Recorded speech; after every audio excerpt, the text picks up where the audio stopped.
issue as to whether they should be referred. So that's the point which we are addressing ourselves to. Can make your points really for us so that we know what you're arguing. Essentially, Manoj, what I understand the case from the other side is that by a notice of removal, that 179C notice, about which Nabam Rabia had elaborated upon, but it somehow froze the Deputy Speaker's power of disqualification. What is the other side's grievance? Secondly, they are aggrieved by a quia timet injunction of a bench of this court on 27th June, about which they say is contrary to Kyoto's judgment, paragraph 110 in particular. And then, my lord, the decision of the governor to order a floor test on the 28th.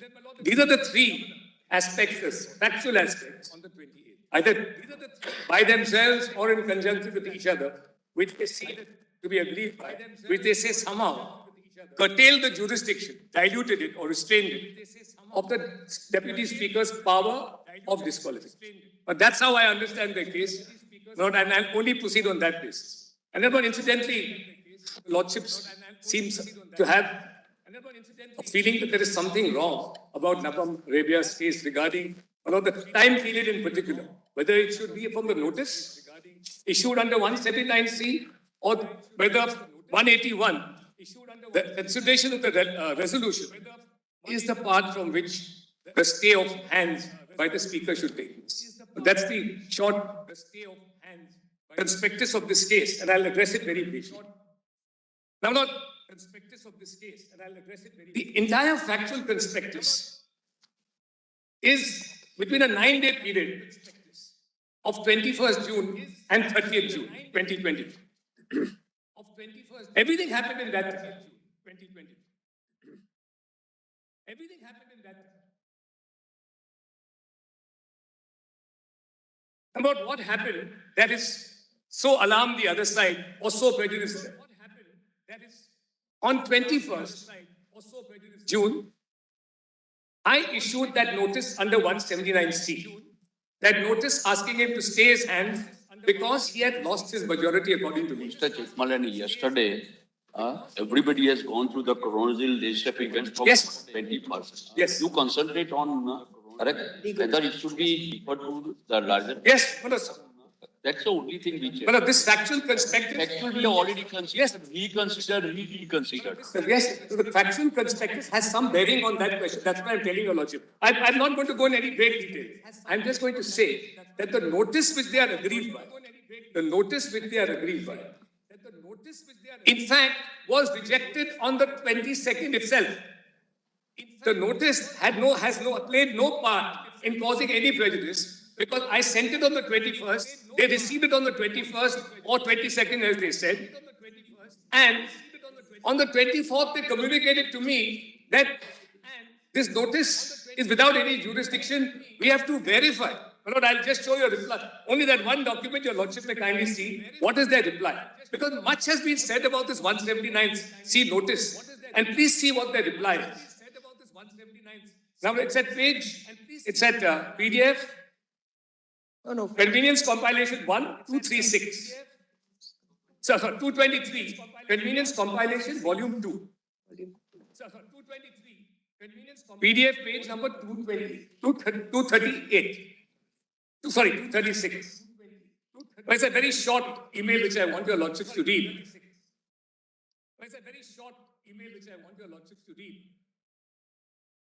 Lordships got it? Page? Page 236. PDF page 236. Page 236. PDF page 236.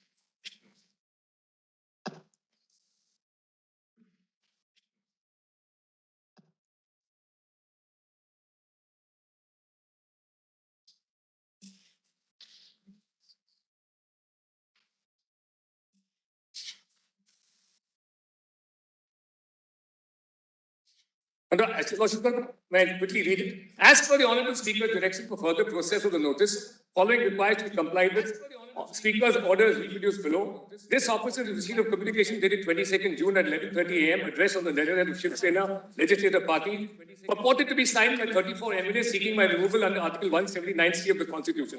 The communication purported to be signed by 34 MLAs of the Shiv Sena Legislative Party was received from an email ID dated so-and-so, number ID so-and-so, which is not a registered email ID of any of the 34 MLAs. Please note that all the 34 MLAs have signed it. Their signature is available in the Legislative Assembly. But this is the ground on which my notice was disposed of. Who has purportedly signed the same has also been hand-delivered by a person who is not a member of the Legislative Assembly. In view of the gravity of the subject matter of the said communication, it is imperative that the genuineness of the communication be verified and ascertained before taking the same on record. Therefore, unless and until the persons who have authorizedly signed the aforesaid communication satisfy the undersigned about the authenticity of any such notice, such communication is not liable to be taken on record or acted upon. And that's the sum and substance of what he said. Now, after this, I heard nothing more about this notice. What verification he had done. So the case which is based squarely on this notice is completely misconceived because nothing happened. This notice disappeared. They didn't verify it. They didn't tell me what happened. Now, what was the next step? Apart from dealing with the notice, he then sends me a disqualification petition, the Deputy Speaker. A disqualification petition is sent, as your Lordship knows, to the 16 of the 34 MLAs. That's the next step. And the notice has no part to play in this case whatsoever. That disqualification petition is received by me on the 25th, admittedly, and I'm talking about the short period of facts within which this took place. It's sent to me on the 25th with the direction to reply on the 27th. Now, my Lord, your Lordship may just note one more thing, that under the 8th paragraph of the 10th schedule, rules are to be framed. Rules have to be framed. They are called the disqualification rules. Rule 7 prescribes that from the receipt of a petition by the noticee, by the person who is to be disqualified, he has a right to reply within 7 days. This is Rule 7.3a. My Lord, this is Rule 7.3b. 7.3b. I'll just read it quickly. If the petition complies with the requirements of Rule 6, that is the disqualification petition, the Speaker shall cause copies of the petition and of annexures thereto to be forwarded to the member in relation to whom the petition has been made, and where such member belongs to any legislature party, and such petition has not been made by the leader thereof, also to such leader, and such member or leader shall within 7 days of the receipt of such copies or within such further period as the Speaker may for sufficient cause allow, forward his comments in writing thereon to the Speaker. I have a right, as per the rules framed by the Maharashtra Legislative Assembly, under paragraph 8, to reply within 7 days. So the notice was not in accordance with Rule 7.3b according to. That's the trigger, one of the triggers. So then what is the next point then? Next point is we move the Supreme, this Honorable Court. Excellent. And the bench, one of the grounds taken there, but it's contrary to Rule 7. Please give us extended time. 27th, you move the Supreme Court. We moved the Supreme Court on 27th. On 26th, matter came up on 27th. Now, your Lordship will just see that order. Matter came up on 27th. Because they seem to be aggrieved by that. The second aspect of this case which we are aggrieved by is that so-called quia timet order of 27th, which is not a quia timet order. It is only, there are only two aspects of that order. Order dated 27. Our court postponed the date for submission of the reply to 12th of July. 12th? And no, there's a very significant aspect also. I was in Guwahati at that time. Now, not that it has a great bearing on this case, but I was given the protection order. Please see the last paragraph of that order. I complained that I'm in Guwahati. Mr. Shinde, the now CCM, his son's office was burned. And my Lord, I was receiving, the 34 MLAs were receiving threats. My Lord, very serious threats, which is part of an affidavit we circulated yesterday. And my Lord, we asked for protection. We were told that if we come to Bombay, our dead bodies will be sent to a moratorium. So, my Lord, this is what the court did. That's the only relevant part. Mr. Chitnis, in view of these allegations, Mr. Chitnis, learned counsel for the state of Maharashtra, states that adequate steps have already been taken and the state government shall further ensure that no harm is caused to the lives, liberties and properties of, well, by that time it had 12 to 39 MLAs, of the 39 MLAs and their families. So those are the two aspects of the case. Now, how does that prejudice them? The state of Maharashtra voluntarily makes a statement. There is an explosive situation going on in the state of Maharashtra. These legislators and their family members don't threaten. Issue of whether or not to refer Nabam, what is the sequitur, so that you can formulate the point and tell us? Yes. Now, my lord, the thought to refer is that all these aspects which they claim to be aggrieved by. Well, as I said, there are three aspects. One is the notice. The second is the quia tibet injunction, which is not a quia tibet injunction at all. No prejudice was caused to them. And all of this order was passed on the 27th. Please note, my lord, that on the 28th, the governor orders a floor test. What prejudice has been caused to the speaker in the discharge, which, my lord, of his power of disqualification? Where is the prejudice which my learned friends, my lord, have my lord, so profusely argued about?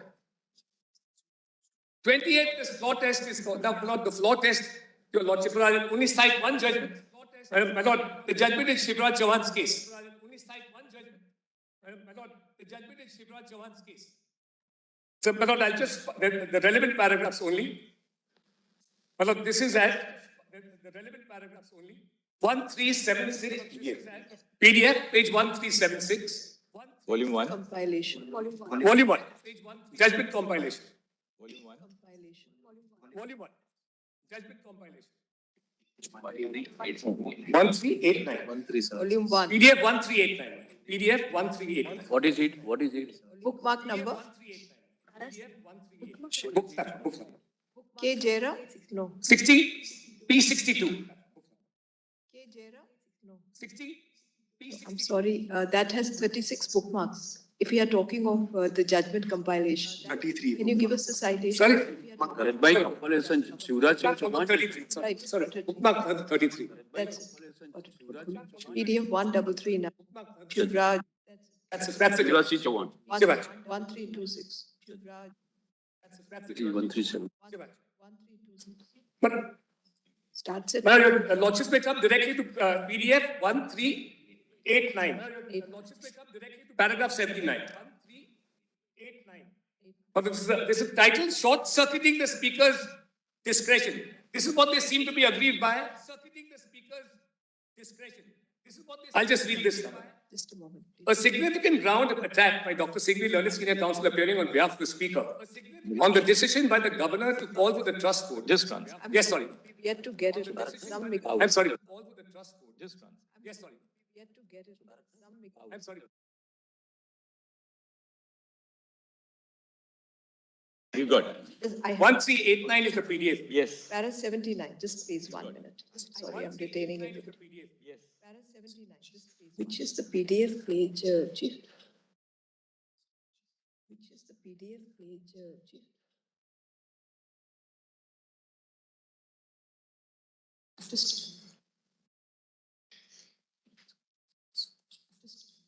Yes, please. A significant ground of attack by Dr. Singhvi, learned senior counsel appearing on behalf of the Speaker on the decision by the Governor to call for the trust vote is that convening a trust vote at this stage will impinge on the discretion of the Speaker to determine whether the resignation should be accepted under the provisos of Section 193B, and at the second level to decide upon the consequence of the resignation in terms of the anti-defection provision of the 10th schedule. Short-circuiting is the phrase which was used by Dr. Singhvi.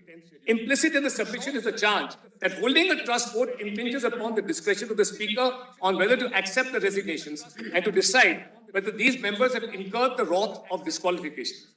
While analyzing the submission articulated by Dr. Singhvi, the cobwebs need to be cleared.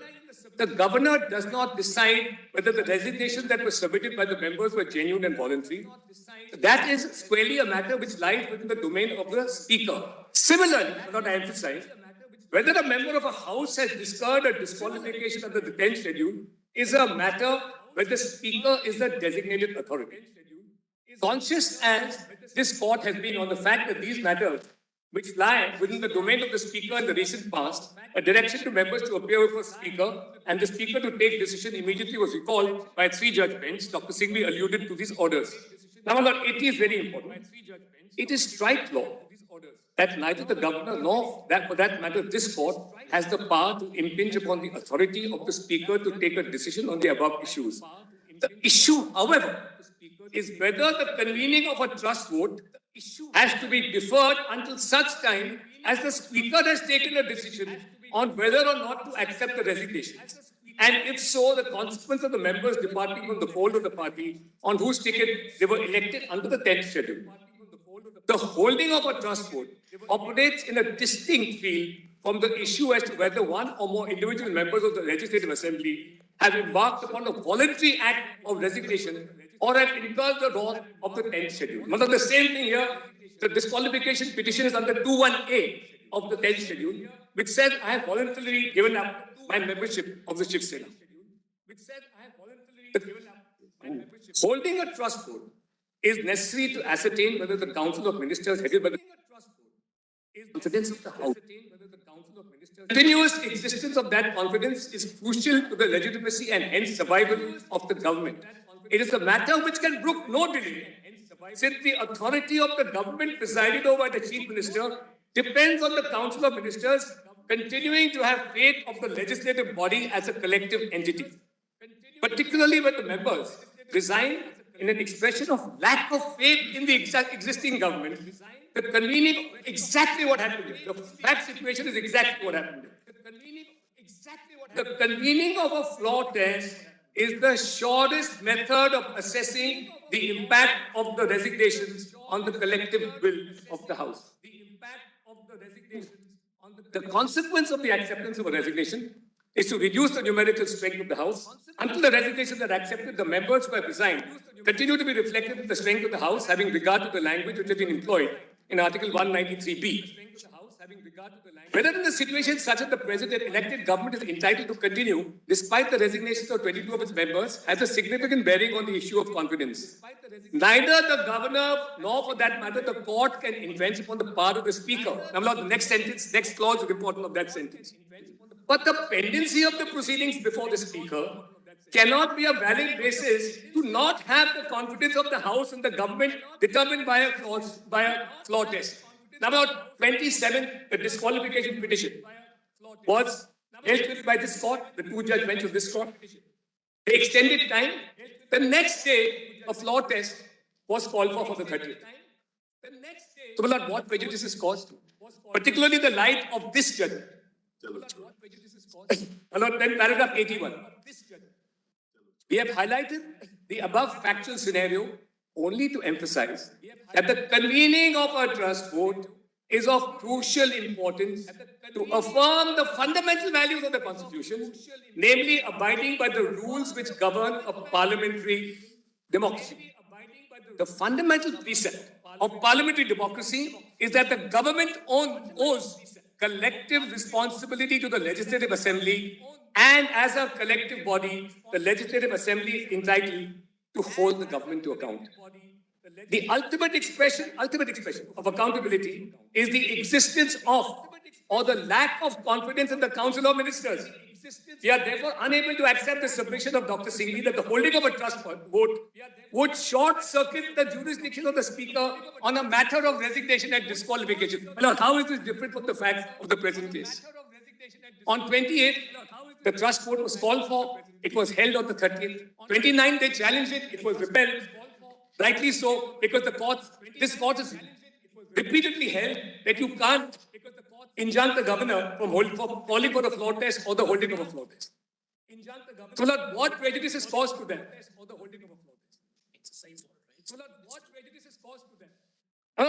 Till you're actually disqualified, you continue to have the right to vote and perform all functions of a member of a legislative assembly. So, Lord, this one paragraph completely cuts the grass. So, Lord, this is another aspect, the quia timet injunction, so these are the 3 aspects. The notice under 179C, which I said was stillborn because they said we don't accept this notice. Didn't have any further consequence. The quia timet injunction was necessitated by a breach of the rules on their part, giving me only 2 days when the Maharashtra Assembly rules, framed as I said under paragraph 8 of the 10th schedule, gives me 7 days. I had to go to court, inter alia for that. Nothing, there was no quia injunction, there was no restriction on him. All they were told, the deputy speaker was told, please comply with your own rules, give them the time. That's all. And I was given a protective order because of threats to the life of me and my family members and my other 33 MLAs at that time, 38, with 39 MLAs at that time. So, my lord, nothing in this case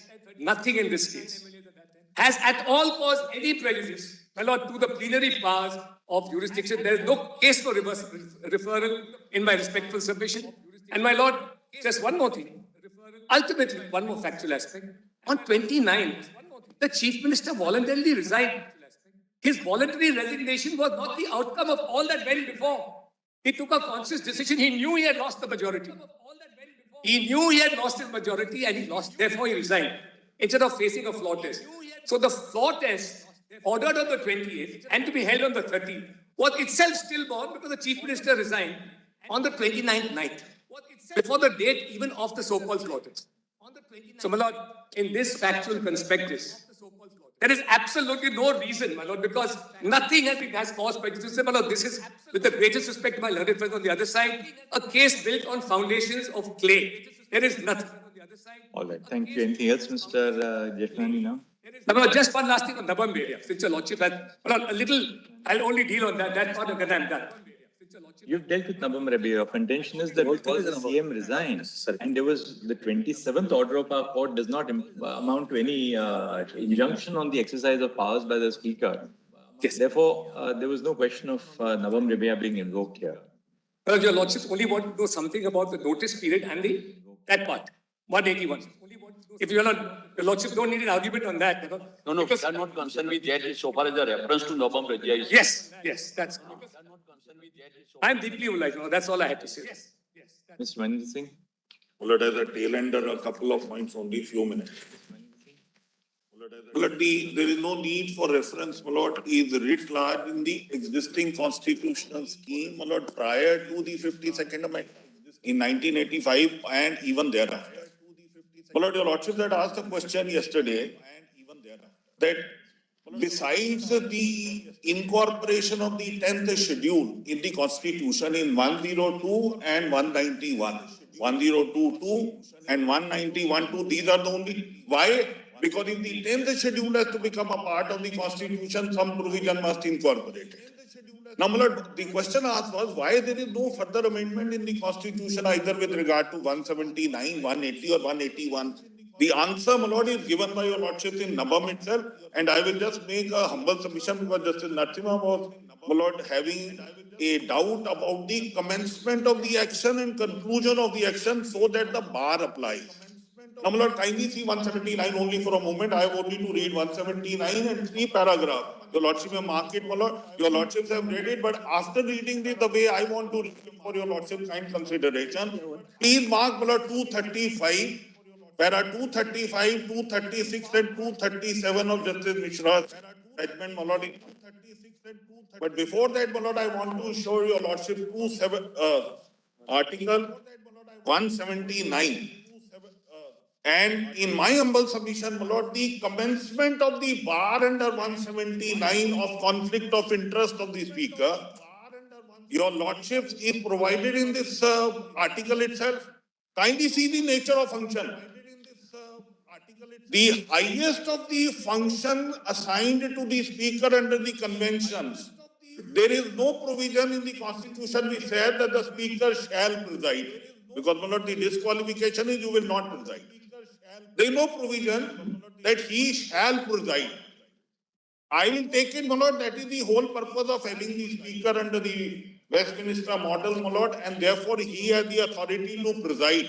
That is his highest authority under the constitution to preside. If you are to take it away on the account of conflict of interest, it is that right to preside which is to be taken away. Because the requirement of conflict of interest is to keep him away when anything of his interest is being considered. But why right to speak? Because action is initiated against him. It's a matter of natural justice. Exactly. He's going to be removed. Now, He's going to be removed. now kindly see what. Hear the speaker. Now, under clause 6 of the 10th schedule, he is an adjudicator with finality attached to his decision. That's number one, nature of function. Number two, the nature of consequence. Removal of an elected representative. Kindly see these two. What is the nature of function to be performed? What are the consequences attached? The entire democracy is dependent upon election. Most valuable process is the holding of the election. Most valuable right is the getting elected and continue in the office for 5 years. Any cutting short, my lord, any cutting short cannot be a person with finality attached to his decision when there is a lurking doubt about his impartiality. When that doubt comes into existence, please see the proviso of 179. I'll read the main provision later. Kindly see the proviso. The proviso, my lord, in my respectful submission, gives the commencement of that date. Because 179C is a process. A process must have a commencement date and a process must come to an end. There are two dates which are important. In my respectful submission, the commencement date is in the proviso and the conclusion is 179C itself. During this process, when because of conflict of interest his highest right of presiding is taken away, he cannot be a judge with a finality attached to his decision. Kindly see 179. Blood with me. Now please see 178. Blood, kindly see, very interesting. There is no word election or nomination in 178 for speaker. It is the word is choose. See the flexibility in the constitution. Now, generally we are exposed to the concept of election or nomination. In 178, for speaker or deputy speaker, it is choose. Now come to 179. Title: Vacation and resignation of removal from the office of the speaker or deputy speaker. I pause here for a moment, my lord. Can I say it is virtually a discontinuation and disqualification of that person to act in that capacity? It is, I can describe it loosely, my lord, with your lordship consideration. It is a provision dealing with the disqualification of discharging duties in that office. If he resigns, if he remains no more elected, and 179C. Kindly see, my lord. First, the proviso. Provided that no resolution for the purpose of clause C shall be moved unless at least 14 days notice has been given. The notice word is used. Intention is included. Notice itself is an intention. No, it is notice is to intention to move the resolution, my lord. To move the resolution. So, my lord, when Justice Bishop, I'm sorry. That is why the problem is. My lord, I'm saying that the emphasis is on the commencement date. When does that bar, 179C, read with 181 is a bar? See, Mr. Counsel, proviso to 179 is only with respect to giving 14 days time from the date of notice of intention to move. So, my the lord, actual resolution would be only after 14 days, and the 29% signs that and approves Lord, that. I'm coming to that. My lord, I'm deeply obliged. Oh, it is not that much easy as you are suggesting. And I'm not, my lord, I'm not suggesting, I'm saying something else. What is his right which is taken away? He will not preside. Because that is the highest of his right under the constitution. It is to be taken away. Now, my lord, this 14 days is also a notice to him to prepare for speaking. Which your lordship observed, my lord, that's a principle of compliance of natural justice for him. But when does that clock start that he will not perform an activity of a speaker because of conflict of interest? It starts, my lord, with the start of that process. And the start of the process is the intention and notice. And conclusion is, my lord, when the resolution is passed, in this entire interregnum, if you have to now apply to clause 6 of the defection law 10 schedule, the elected member goes out. The constituency has to visit for a second election again. And finality of the decision of the speaker. Speaker has no other adjudicatory right. Manindra Singh, according to you, the bar on the speaker entertaining a petition for disqualification must attach once a notice is issued of an intention to move a resolution to remove the speaker. I'm deeply obliged. For two reasons. First, that the speaker acts as an adjudicator under the 10th schedule. Second, there is a finality which attaches to his adjudication. And third, the consequences of an adjudication is that a member of the legislature loses their seat. So these are all three very serious consequences. 4, my lord, 4. We knew for one more election is, my lord, put on the constituency. Sorry?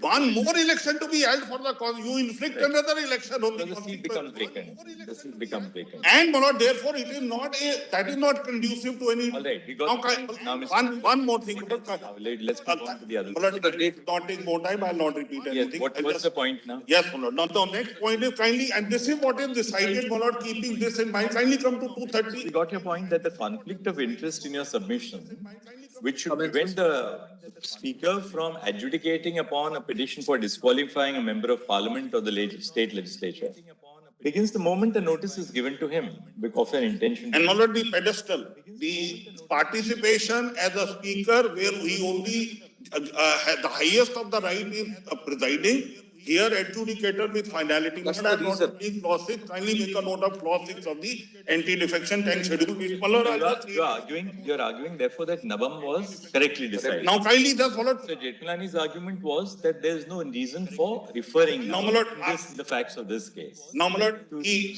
commencement of the process and conclusion of process is there in 179. I'm not saying anything more. Kindly come to state of a para 235 of Nabam only for one more. 235. After PDF page, my lord. 1167. 1167. Judgment volume, compilation volume 1. Judgment volume, compilation volume 1. Yes. Kindly see 235 with me, my lord, where after taking note of article 179, 181, because everything is present to the mind of the Constitution Bench. Now just permit me to read these two paragraphs and I am done, my lord. The purpose of referring to the said article, that is 181.2, that is, my lord, the bar. 181.2 incorporates a bar. Even in a normal conflict of interest, not as an adjudicator where the impartiality has to be of the highest order, is to highlight the nature of participation of the speaker when the question of his removal arises. It is clearly different. Under the Constitution, he is entitled to take part in the proceeding and speak. Therefore, he is in a position to contest. That is his right.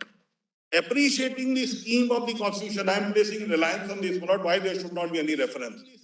Appreciating the scheme of the Constitution and especially keeping in view the language employed in the first proviso to Article 177 9C, it is quite clear that it is the constitutional design that the speaker should not do any act in furtherance of the interest till the in furtherance of his interest till the resolution is moved. 4 more, kindly 236. 236 first 4 lines and then 237 straight away. In this regard, it is essential to understand the character of the 10th schedule. The 10th schedule to the Constitution has conferred adjudicatory powers on the speaker. Now kindly come to 237. The aforesaid reasoning eloquently speaks of the power, position and status office of the speaker enjoys under the Constitution. It also states about the scope of the fiction. The court has constricted the power of judicial review and restricted it to the state, carving out certain extreme exceptions. It is because the speaker, while exercising the authority, jurisdiction, exercise the power of constitutional adjudication. This followed is reference to clause 6 under the 10th schedule. The concept of constitutional adjudication has constitutional value in a parliamentary democracy and the constitutional values sustain the democracy in a sovereign republic. The Speaker is expected to maintain propriety as an adjudicator. The Speaker, when functions as a tribunal, has the jurisdiction authority to pass adverse orders. And Lord, I pause here for a moment. He can achieve that objective within a day or two. Today, he gives a notice of disqualification, gives 5 hours of time, hold the proceeding and disqualifies. The Speaker is expected to maintain propriety as an adjudicator. The Speaker, it is therefore required that his conduct should not only be impartial, but such impartiality should be perceptible. It should be beyond any reproach. It must reflect the trust reposed in him under the Constitution. Therefore, the power which flows from the introduction of the 10th schedule by constitutional amendment is required to be harmoniously construed with 179C, my Lord, which is in my respectful submission is a bar against participation in the nature of the duties of adjudicator, constitutional adjudication, and, my Lord, finality. And then, my Lord, your Lordship, only read one line in paragraph 238, which is, my Lord, at page 1156, which is placidum A on the top and last 5 lines. It would be an anathema. Your Lordship, have got it, my Lord? It would be an anathema to the concept of constitutional adjudication if the Speaker is allowed to initiate proceedings under the 10th schedule of the Constitution after intention to remove him from his office is moved, the 14 days period being mandatory. The word all then members gain more significance, constitutional confidence in the Speaker, and then, my Lord, actual real figure, I just leave it at that. So, my Lord, therefore, there is no absence of a clear prescription of the commencement of the process of operation of the bar against these people. All right. I'm deeply obliged. That's what I will. Can I just add? My Lord, only one thing, my Lord. I have filed a note. We got it. Got your mode. Last night, yes. That's all, my Lord. So therefore, Got the note. the Lordship may kindly consider that note, my Lord. I will not take more time. I take very little time at all. In fact, I have not yesterday circulated a note in volume 8 that is the point. I am not showing a Lordship any documents beyond that. It is in volume 8. These are my written submissions in 8 pages. So I'll just place the point for volume 8. Yes. If your Lordship has it, I'll just place this. Volume 8. Yes. If your Lordship has it, I'll just place this. Yes, Ms. Bhatnagar. Yes, Ms. Bhatnagar. Yes, Mr. Bhatnagar. No, this is only in addition to and without prejudice to what has been stated, so I will not repeat it. My first point, point A, the point is stated like this. The interdict on the Speaker as per Navam Revia is for a very finite, limited period and is needed to ensure the Speaker cannot kill the voting membership of the House. For this, the analysis I am proposing before your Lordships is this. Rule 11 is said It is 14 days, if you really look. No, I'm saying something else. Please turn over the page, just see this. Kindly turn to page 2, just see my analysis if it appeals to you. On Rule 11. In A, you have said exactly what I said. The interdict is 14 days. The interdict is 14 days. After 14 days, Yes. that 14-day period, the Speaker cannot curtail by saying that, look, it was for my benefit. That's correct. Period is also for the members to gather these. Well, the reason I'm saying. After 14 days, Yes. the rule says as soon as maybe. As soon as He can convene it on the second day. Correct. Once leave is granted, he has not more than 7 days. That's right. He can convene it on the Correct. next day. So essentially, what Nabam means is that for 14 days after the notice to remove is issued to him, he cannot then preside over the motion. But your Lordship. So the period really, when he is disqualified, we'll say disabled. Disabled. Is 14 days. 14 and... Now, just to add to what your Lordships have said, in that 14 days, one of the arguments of the other side was, what if a member does not move a resolution after that 14 days? I wanted to take care of that argument. What is your answer? Which is why para 2 may be kindly seen. This is the summary of Rule 11 of the Maharashtra rules, and the Lok Sabha rules are identical. Please see, now I am placing A to E. The motion to remove a Speaker requires a period of at least 14 days. Your Lordships have said so. Now B. After the expiry of the period, the notice is read to the Assembly by the Speaker as soon as may be after the expiry of notice period. At this stage, there is no second notice or resolution contemplated to be moved by the member. Then the Speaker requests for 29 members to rise. So I'm saying that the member who has moved the resolution cannot delay the voting on the motion or leave being granted at all. Now please see how the speaker is further protected, Lord. Please come to para Roman 4 of my note at page 2 again. Here I've set out rule 45 of the Assembly Rules. Again, Lok Sabha is identical. Please see the rule. Subject to provision of the Rule 109, a motion shall not raise a question substantially identical with one on which the House has given a decision in the same session. So you cannot have repeated motions to interdict the Speaker or to disable the Speaker. So it is only 14 days in the session itself. Now, my Lord, please see 109, which is the next rule I've quoted. Roman 6. When a resolution has been moved and voted upon, no resolution or amendment raising substantially the same question shall be moved within 1 year from the date of voting upon the earlier resolution. So for 1 year, the Speaker has no problem. So it is actually just that 14 days for once in a year at best. If it reaches the stage of voting, and if it does not reach the stage of voting, only 14 days, a member cannot stop it at all. It's outside the hands of the member. Now, my Lord, kindly see, now I'm just reading for your Lordship's convenience, para 7, which is my submission. Thus, if a resolution is moved and voted upon, no resolution dealing with the same question is permitted to be moved within 1 year from the date of voting upon the earlier resolution. That's the protection, that you can't keep on repeatedly moving that. So that is one part of it. Now, my Lord, now also consider one further argument. Suppose it is moved on the last day of the session. It lapses. It immediately lapses under Rule 20. I've said so at Roman 9. Rule 20 we saw yesterday. Yes. Now, my Lord, I have also quoted for your Lordship's convenience identical rules of the Lok Sabha, which say the same thing. Now, my Lord, I'll just add to one more. My second point, Lord, is, which has already been argued, that by deciding vacancies, what is happening, the Speaker is deciding vacancies, and the people who vote for him is total membership minus vacancies. My Lord, on reading Article 190, which I suppose your Lordship would have seen also, apart from 191, 190 of the Constitution is vacancies, which refers to a vacancy created by disqualification. And the people who are voting for the Speaker or not voting are total membership minus vacancies. All right. And my Lord, lastly, I'll just end with one last point. Yes. Just in addition to this, my Lord, if your Lordship, since your Lordships have read Navam Revi at great detail, your Lordship will find that what pervades the reasoning of Justice Mishra particularly is actually constitutional morality as well, which is my point C. So, my Lord, and my Lord, at that time, Manoj Narula was the law which he cited. Thereafter, NCT of Delhi, etc. is coming. So, a constitutional functionary, namely the Speaker, cannot, my Lord, act in a manner which is against the spirit of the Constitution. Thank you. This is my third. Thank you, Mr. Bhattacharyya. Yes, Mr. Zibal.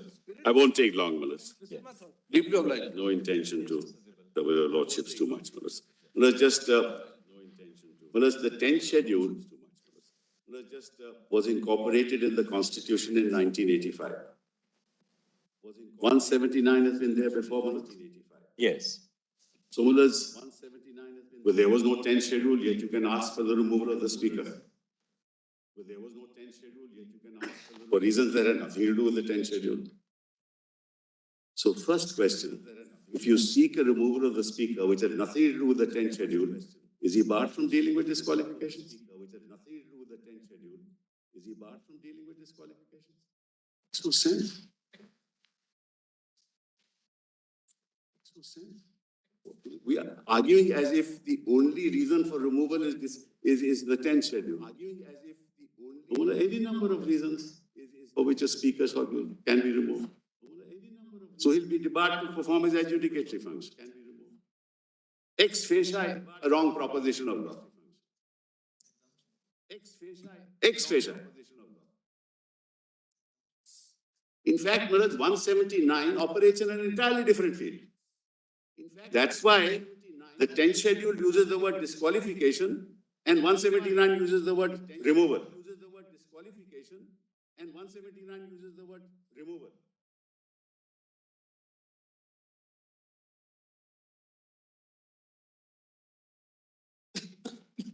So if the Nabam principle is right, then once a notice is given of an intent to move a resolution to the Speaker, not on the 10th schedule, but for any other reason, not on the 10th schedule, but so long as the motion is pending. That's right, the motion is pending. How does that, how will this argument be, you will then have to make a distinction under 179 itself, in interpreting 179 read with the 10th schedule? No, but logically, Mr. Sibal, the argument of the principle in Nabam will extend irrespective of what the cause for the. I agree, but that's what I'm arguing about. That's right. That's precisely what I'm arguing. Because once the principle which Justice Mishra seems to have laid down is that once, and Justice Kher also, that once a notice for your removal is given, then, then there is a. But there is a. Except for one thing, I'll tell you what. Yes. In case of the 10th schedule, there's one additional factor. That when the speaker acts to disqualify somebody under the 10th schedule, he is affecting the majority in the electoral college which will decide upon his removal. Right? Correct, but that's fine. Suppose a speaker is supposed to be, sought to be removed on the ground that, well, for whatever behavior in the house. They say that, well, you have not given the opposition sufficient time to speak, or you have not been even-handed. Just hypothetical. In that case, there is no conflict of interest as such. That conflict of interest is taken care of by 181. Namely, that on that day when the motion comes up for consideration, you will not preside. You will have a right to vote. That is motion to remove him. Motion to remove. Absolutely right. But there's no question of the speaker affecting by excluding certain members of the legislature. I agree. Because here what happens is the moment you rule on the disqualification, you are affecting the balance or composition of that body which will vote on. I agree entirely with your lordship. Therefore, but 179 will still have to be interpreted in any situation. You can't ultimately you'll have to say that 179 in this context will not operate. No, that you see the Constitution lays down the principle in regard to the overall conflict of interest in 181. Irrespective of whether it's on the 10th schedule or otherwise. I am saying that. But on the 10th schedule disqualification, our court has introduced an additional. But that's the problem. That is the problem of the case. But your argument, Mr.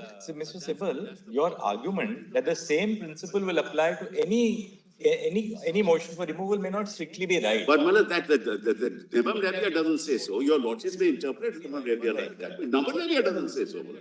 We are now saying you will have to clarify it. You clarify it by referring to 7. I'm on the principle, Malad. I'm not arguing the merits here. I'm on the principle. Nabam Rabia doesn't make that distinction. Your lordships may wish to make it. That's another issue. Malad, let me just move. This is one issue. Number 2. But in fact, 179 was incorporated in the Constitution for the removal of the Speaker because removal involves a stigma for cause. And therefore, you will see in the constitutional provisions his right to participate in the House.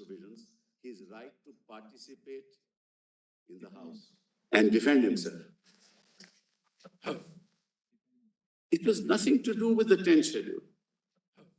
You see the provisions 179, 181. He will, at the time when the motion is moved to remove him, he'll preside over the House. Actually, you're right. 179 and 181 have nothing to do with the 10th schedule. Exactly. Because that's why when the 10th schedule came in by the 50th constitutional amendment, they recognized that in 191.2 and 102.2. That's right. But they didn't amend the provisions of 180, 179. That's correct. That's correct. They left it intact. What's the reason? Parliament left it intact. There's a reason why they left it intact. See the proviso. See the proviso to paragraph 6 of the 10th schedule. See the proviso to paragraph 6 of the 10th schedule.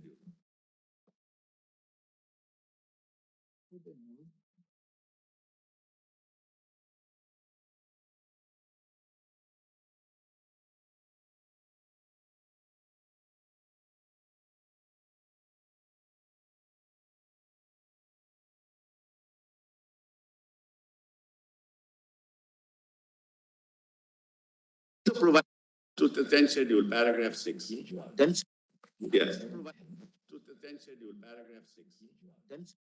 Yes.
We have got several members of parliament over here in any case. Normally, when a 10th schedule petition comes for disqualification, the 10th schedule itself doesn't indicate how much notice has to be given to the member. No. That will come under the rules. Under the rules. And every That is why courts have said rules are not mandatory, Malaj. I'm not on the merits, Malaj. My learned friend argued the merits. We are not on that. I was not on that. I was for another reason. Yeah. That technically, then a speaker, the next day after a petition for disqualification is presented to him, in a day or two, he can say, I'm disqualifying you, right? Yes. Technically, a speaker may do that. That he can. I tell your lordship the reason. I give your lordship the reason. Supposing, Malaj, the house is proceeding, a whip has been issued, and 12 people defy the whip. The house is proceeding, a whip has been issued. Just because these are live examples. 12 people defy the whip. Now, Malaj, what's the need for a notice? It's on the record. It's like contempt in the face of the court. Exactly. It's on the record. Somebody files an application that I'm seeking your removal. So under Nagarnetya, he can't deal with it. But then the legislatures have made rules, provided that the 7 days notice is to be given, though it's interpreted as Not should be saying. Normally it is 7 days. But then there is a Karnataka judgment, well, 3-judge bench. Then Ravi Naik. Not Ravi Naik. It's Shantanu Gowda, Justice Nazir, and Justice Boppana. Yes. All three of them have come here. The question there was whether 7 days notice, 7 days was not given.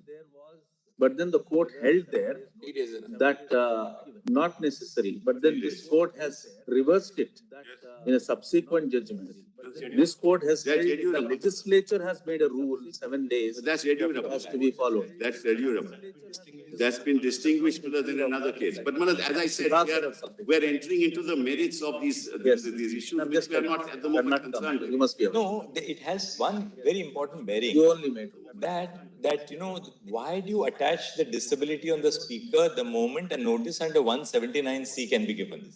The reason is that there is no real bar or restraint on the speaker in proceeding with the greatest of alacrity on the disqualification. But on the other hand, Manoj, when there is a disqualification, that seems to be the logic. that's right. But on the other hand, when there is a disqualification, it's so difficult. It depends on on the other hand, when there is a disqualification, it's so difficult. It depends on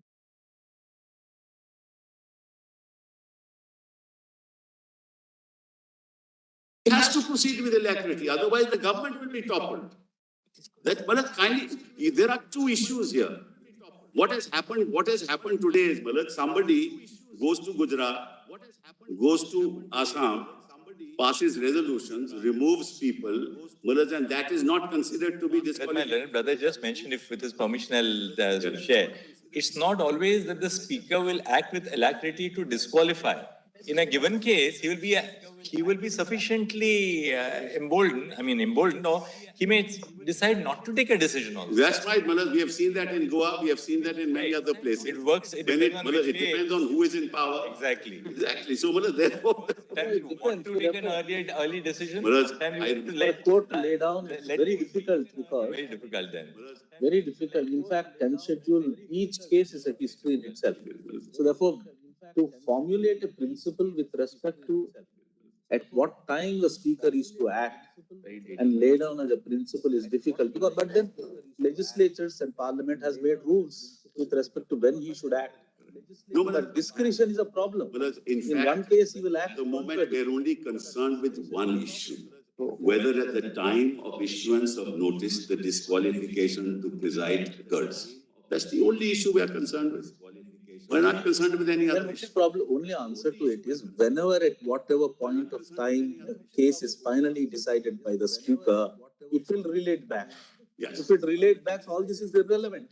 No. If it relates back, all this is because even now. No, it won't relate. Take in this very case, Mr. Manoj, Speaker. in the If meantime, he decides today if your argument is to be accepted, it always relates. Manoj, but in the meantime, a legally elected government has been toppled by virtue of the fact that the disqualification has not been decided. So, Manoj, is it, Manoj, the fruits of the poisonous tree are being enjoyed by somebody else? I'm replying to your submission only. That it should relate back to that. I'm saying the answer. No, that's all right, but it will relate back after 2 years, relate back after 3 years. Relate back, because I appear in the context that your lordship would then allow a disqualified MLA or MP to be able to do something. If it relates back, that means that person who is given the notice is himself disqualified. He can't, that is the context in which he is arguing. That your lordship cannot then allow him to have the status of a person who can give a notice. Well, let's take in this case Eknath Shinde, who is the chief minister. He is the first person, he is one of the 16. How will he going to relate back?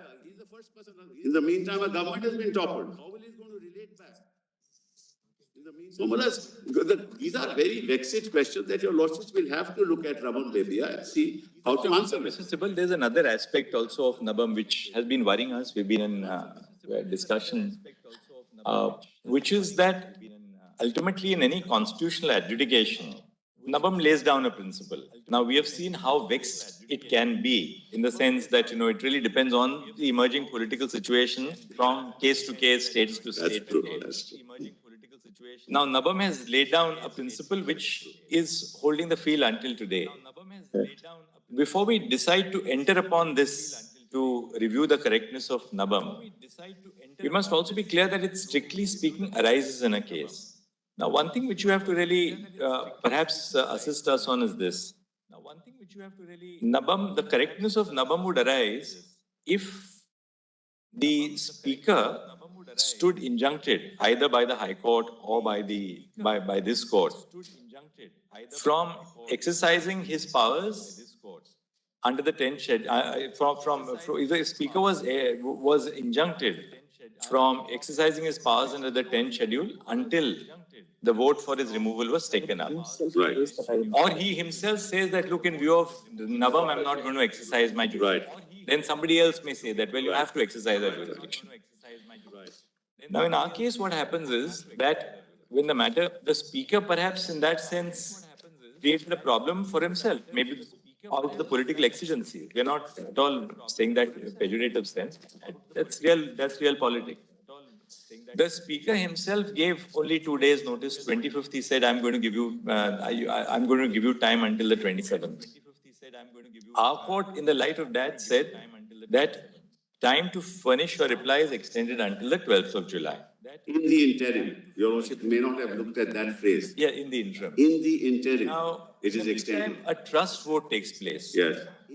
the then government decides not to face the assembly, it resigns. Right. Therefore, what impact the vote or non-vote of these people who were sought to be disqualified by the speaker would have was never tested on the floor of the House. No, it on the 4th it was tested. The resignation. The 4th it was tested. No. Yes. On the resignation of the chief minister obviated a reference, obviated the floor test. No, Therefore, it happened. It happened on the 4th. on the 30th itself. Before Shinde it happened, the same thing. No, but on the 30th, what happens is this. On the 30th, when the floor test is to take place, the government resigns on the 29th. Right. The moment, of course, they got to know that the floor test is going to be held and there's no stay by the Supreme Court. Now, as a result of that, what happens is that the consequence of the vote, which would otherwise have been cast by persons who were sought to be disqualified on the overall voting pattern, never emerges before the assembly. So in which case does really does the correctness of Nabam Rebia fall for consideration? Yes, Manoj, I will demonstrate that immediately. And should we go into the validity of Nabam Rebia merely because obviously very interesting constitutional issues arise? Because when we decide a constitutional issue in the absence of a factual background, The factual background, let's that the court is trenching upon something without full facts. kindly then look at the notice, Manoj. Kindly then look at the notice.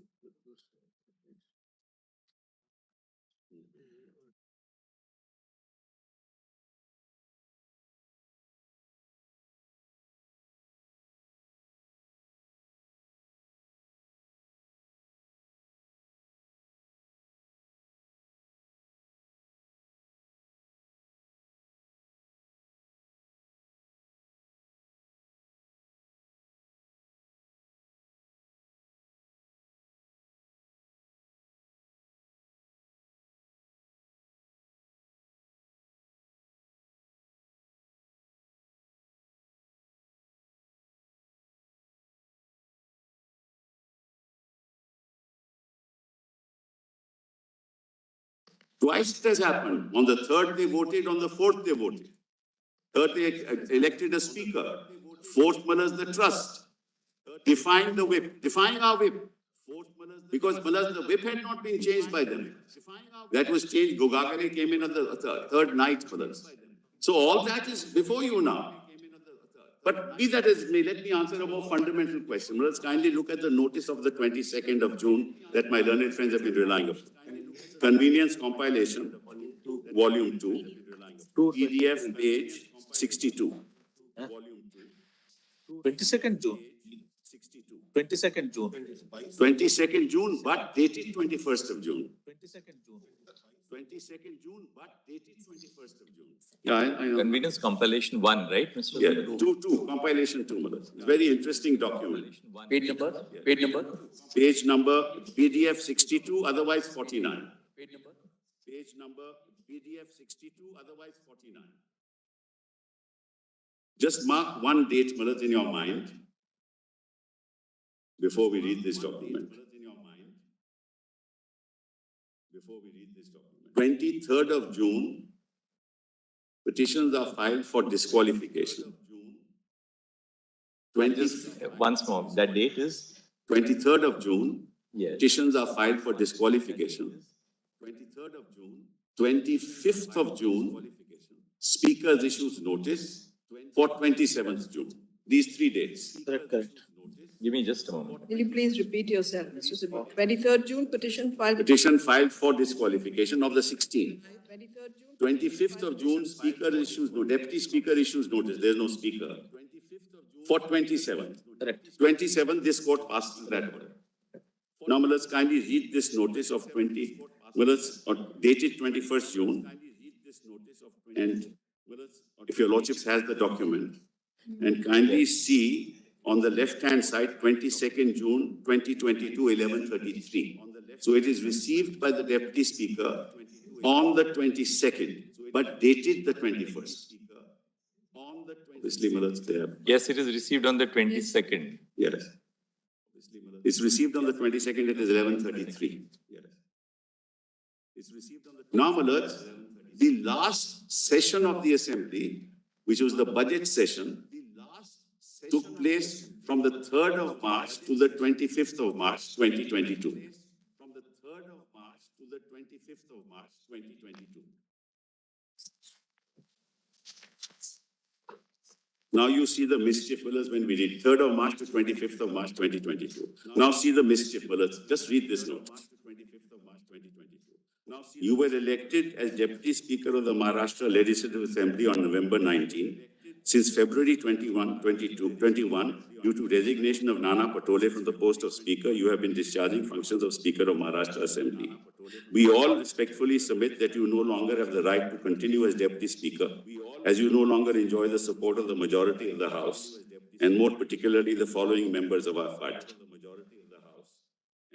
In well-known judgment of the Honorable Supreme Court in Navam Rebia, it has been held that if the Speaker and or the Deputy Speaker rightfully and truly enjoys the support of the majority, there would be no difficulty whatsoever to demonstrate the confidence with which the members of the state legislature repose in it. In your case, you do not have the requisite. Further, under 179C, Speaker can be removed from his office by a resolution of the Assembly. We members of the Sena Legislative Party constitute 34 members and therefore are issuing the present notice under Rule 11 for your removal. Right, Maharaj? Meanwhile, we request you to refrain from discharging your functions as Deputy Speaker with immediate effect. There was no disqualification petition. There was no disqualification petition.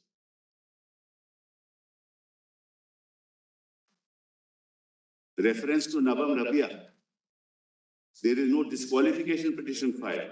There is no notice issued. There is no disqualification petition filed. How is this academic? That reference says that notice to move a resolution for removal. Just come to page 49. That's correct. Notice to move a Correct. Isn't this that? On what ground? No, that's a different matter. You are saying there is no reason. No, I'm saying then you cannot discharge your functions, he says at the end. That's a different matter, that what he can do. But then I'm talking about the notice. You are saying there is no notice. It's actually a notice, right? Para 5 says we are members. members of the assembly, and therefore as issuing the present notice, it is notice of disqualification. Hereby call upon you to move the motion for your removal. That's right, and under Rule 11, and then says that you are now, therefore you can hold your hands, you cannot deal with anything. Because they know that a disqualification petition is going to be filed. Therefore they preempt it. There was no notice on that day, there was no petition on that day. And how is therefore Nabam Rebia an academic exercise here? And how did they rely upon Nabam Rebia? This disqualification petition on our 23rd, right? Yes. Afterwards. Petition on our 23rd, right? Yes. Obviously, Manoj, they wanted to paralyze his functioning. But the whole intention. No, Mr. Counsel, Nabam Rebia is referred to for a different purpose, not with respect to disqualification. Please read para 3. Yes. Of that letter. Yes, yes. It is referred to for a other person. Yes. Other reason that in Nabam Rebia it is observed that the speaker, so far as speaker is concerned, so and so. It is not with respect to disqualification to the tense candidate. No, we are on your submission that at that time there was no confidence. Nabam Rebia only deals with disqualification. Now please see para 3. I am reading paragraph 3. It is the speaker. It is well-known in the well-known judgment. That is what he's saying. I am not disputing that. If your lordships, I think that by now your lordships have just sufficient experience to read and understand what it means. And what it means is that you don't please proceed further in the matter. It's obvious. It's so obvious. I don't have to elaborate it. Read the last line of the notice. We request you to refrain. Where is that? We request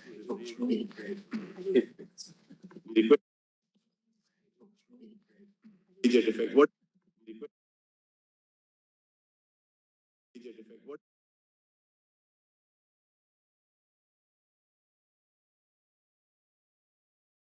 The deputy speaker function is also under the 10th schedule, Manoj. I mean, let's not. The deputy speaker function is also under the 10th schedule, Manoj.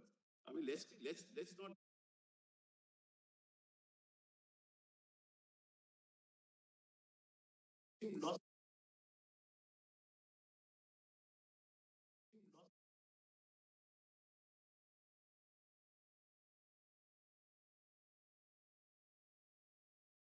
You're reading Nabam in para context. We understand.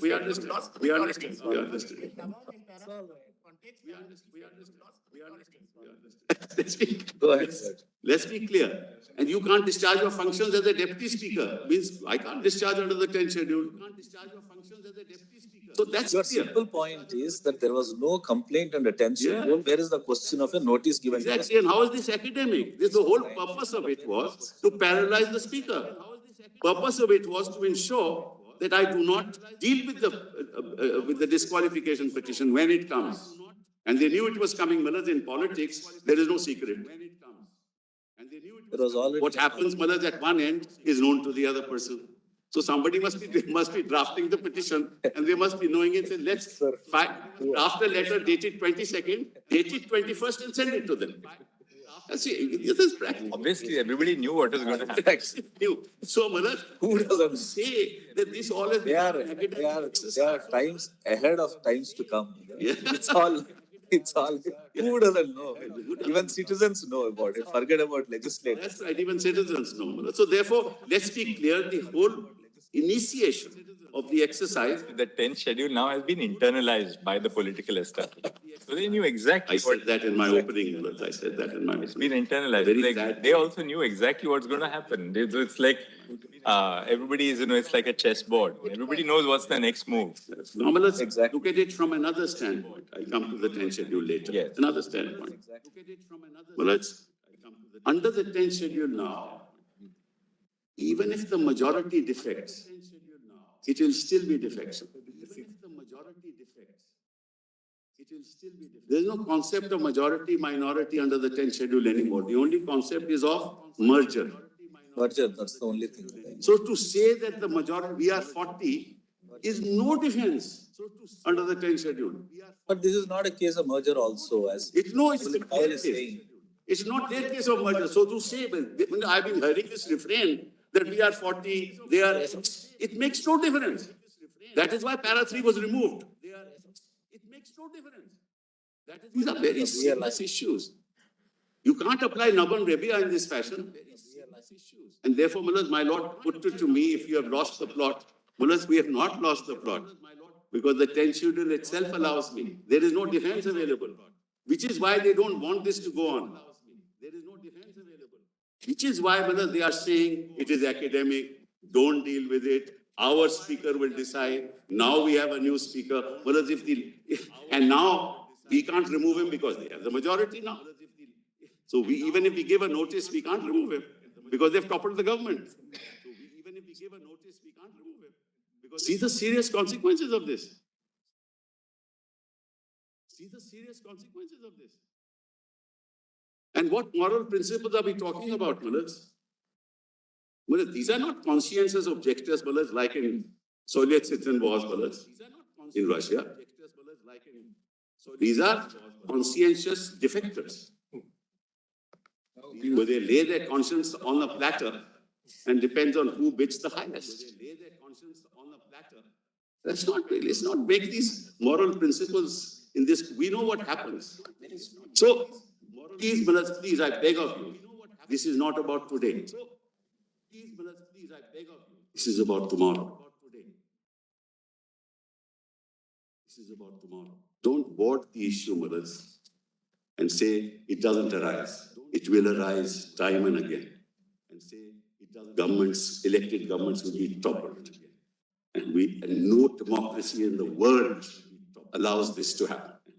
No democracy in the world allows this to happen. Why do you allow the party to use the 10th schedule? In fact, the process must be, this is my religion when I argue the merits, the process must be that an elected government must continue till the disqualification petitions are decided. If they are disqualified, that's the end of the matter. Your Lordship is there to protect them. If they are not disqualified, the elected government will go.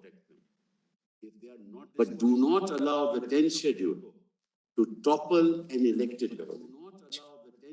And do not interpret 179, 181, the moral principles that Justice Mishra talked about, to allow this to happen. It's far too serious. It's far too serious. It's not just, I'm sorry. It's not just a narrow interpretation. It's not just a narrow interpretation. Sorry? Yeah. Yes. So let's kindly see. Look at the Lok Sabha rules. Yes. So let's kindly see. Look at the Lok Sabha rules on removal of the speaker. Because it's part of the compilation. 3C. Mr. Sibal, ultimately, equally, what your submission is, therefore, give free rein to the speaker. To the speaker. No, Manoj. Without imposing any restraints. No. Please don't do that. And I'll tell your Lordship what the solution. What's the free rein, Manoj? He cannot deal with a disqualification unless there is a disqualification petition. He has no right to suo moto deal with it. Well, the disqualification petition will come under 2(1)A or 2(1)B. 2(1)A, if he violates the whip, what's the free run for the speaker there? 2(1)A, if he violates the whip. In this, what happened? On the 3rd of July, at the time of the election of the speaker, the whip in the house was Sunil Prabhu. He had not been changed. He directed that the Shiv Sena candidate should be voted for by these defectors. They voted against. They elected the BJP candidate, not the Shiv Sena candidate. Interestingly, both your argument and the argument of the other side, which espouses the Nabam principle, rely on the same principle, namely the importance of the speaker. They say, because of the importance of the position of the speaker, it's important that you must exclude any possibility of conflict of interest. But where's the conflict? You say that in view of the importance of the position of the speaker, allow him to decide. No, I say don't allow an elected government to be toppled in this fashion. Mothers, no. Don't allow the verdict of the people to be toppled or an elected government to be toppled in this fashion. That's the fundamental principle.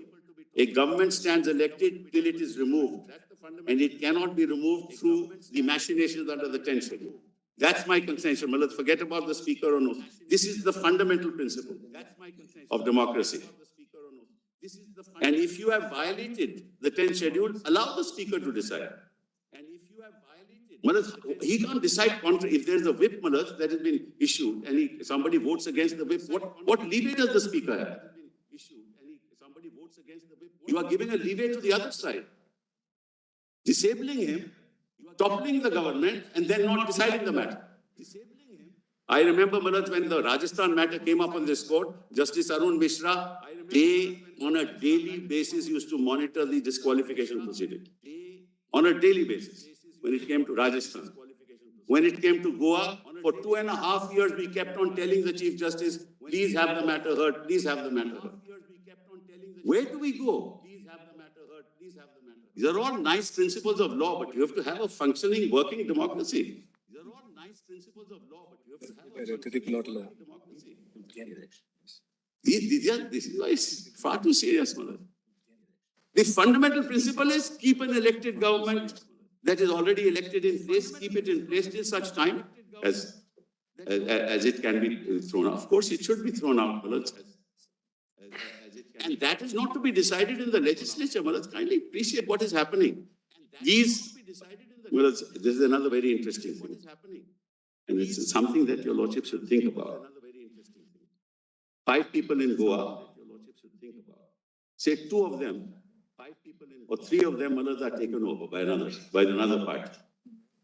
The government falls, by another party. Or 4 of them are taken. The argument is that under the principle of merger, since they have merged with another party, right? Now, what is the party? The Congress party still remains. Right? Now, what is the party? The Congress party still remains. Those 3 of only legislators have merged. The party still remains. It happens in the Rajasthan also. The BSP people, Manoj, have merged, but the BSP still remains. So what we are now doing, we are allowing the manipulation within the Legislative Assembly to topple governments through means that your lordships and I are aware of.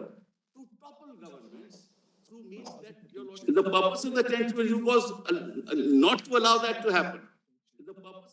Not to allow that to happen. That was the purpose of the 10th schedule.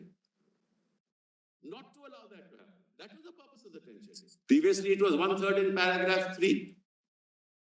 They said we removed the 1/3 because it was being used to topple governments. Now there is no paragraph 3. Now a bogey of majority is raised. Because if a minority can be bought, majority can also be bought. But to what end? To topple the government. And not to allow the speaker to decide the matter. Whereas who can say, person sitting of one party in Guwahati, saying that he has not voluntarily given up membership of the party? It stares you in the face.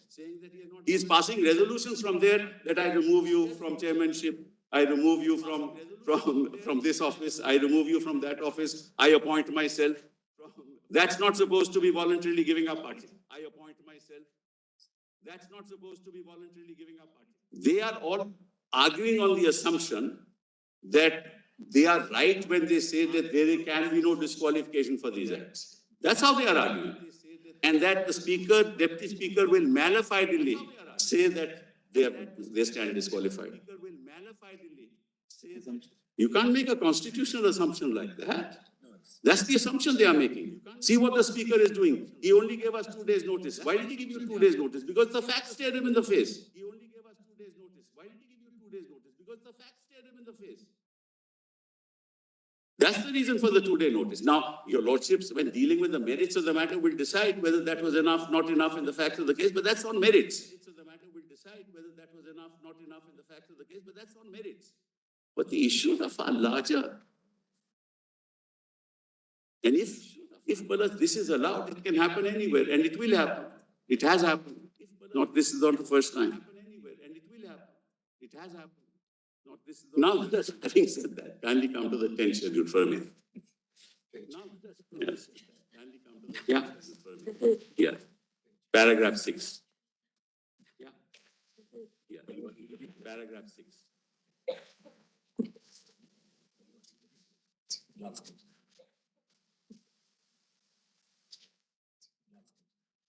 If I may, I'm sorry. Yeah. The Constitution. If I may, I'm sorry. Yeah. The Constitution.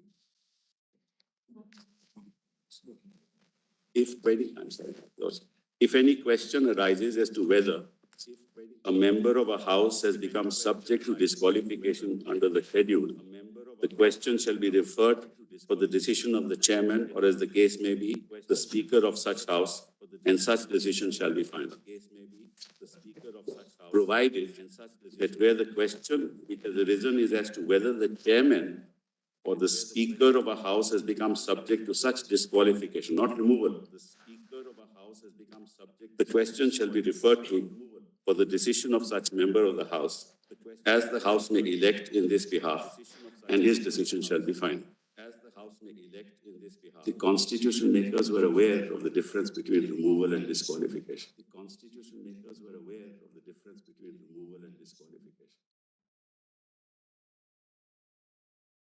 Yes. They were aware. They never incorporated, as your lordship has said also. When the amendments were taking place during this time, during the 93rd amendment, they never incorporated any of this. And the reason was that when you talked about removal, it was an entirely different regime. And I show that to your lordships, just refer to the Lok Sabha rules. Volume 3B. 23. Page 23. Give me my iPad. Chief Justice will tell me I'm not using my iPad, so I better use it. Chief Justice will tell me I'm not using my iPad, so I better use it. Lok Sabha rules are there. Yeah. Yes, kindly see, Malas. Yeah, please. Resolution for removal of speaker or deputy speaker from office. Page, Where are those rules? page, 3B, Malas. page. 3B, Malas. Yes, it is compilation. What are the? Compilation 3B, PDF page 26. Very small. Compilation 3B, PDF page 26. This is Yes, yes. explains. Yes. No, 200. yes. No. 200.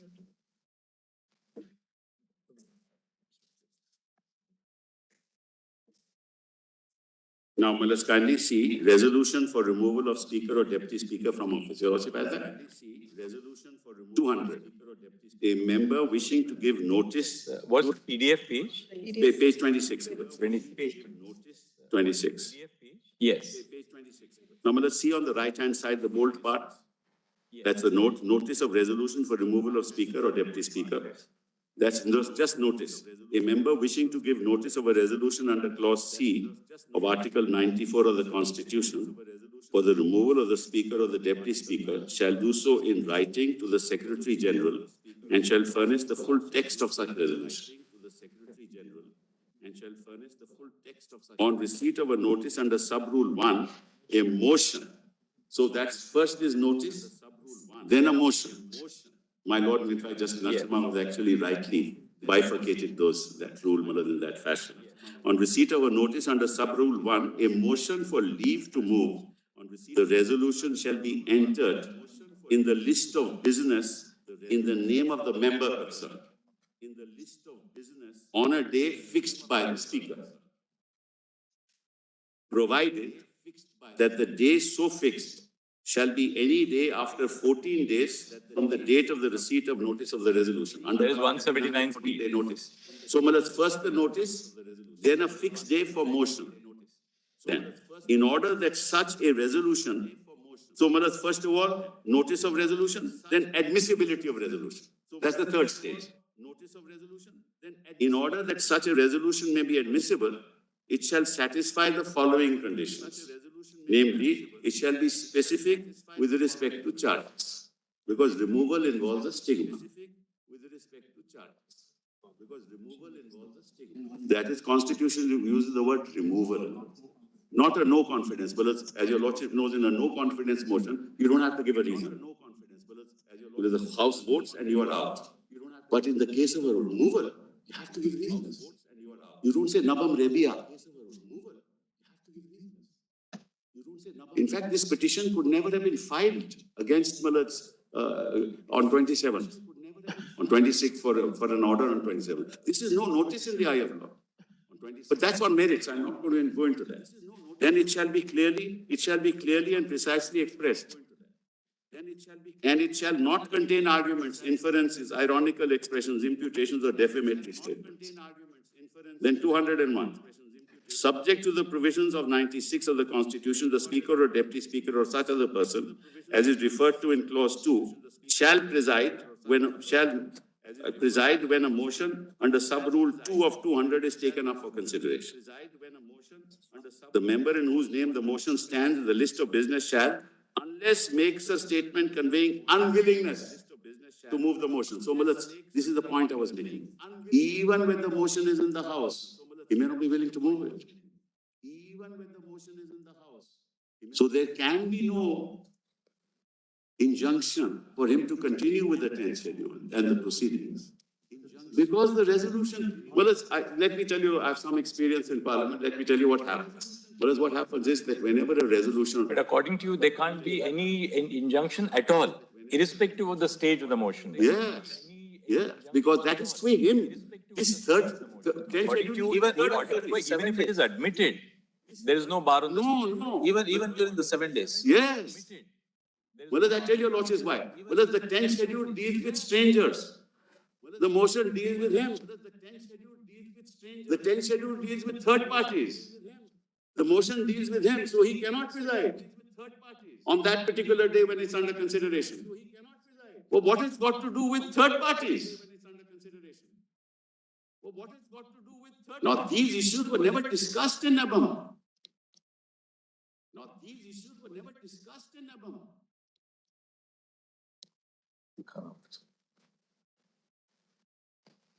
That's why Mavlankar says that there can be no...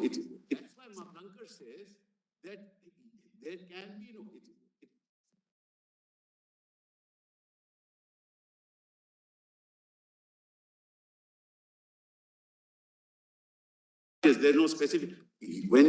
that's why Manoj is allowed to participate in the proceedings of the House.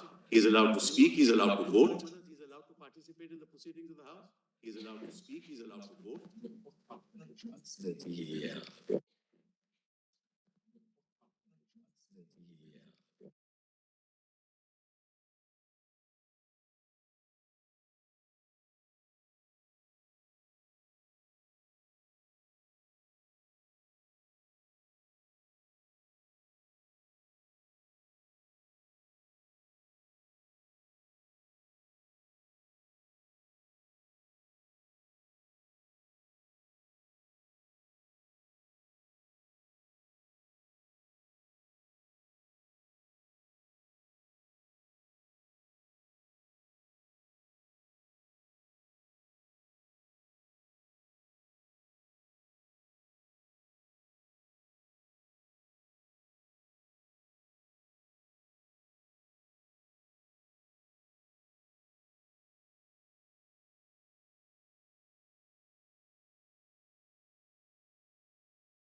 Yes, Mr.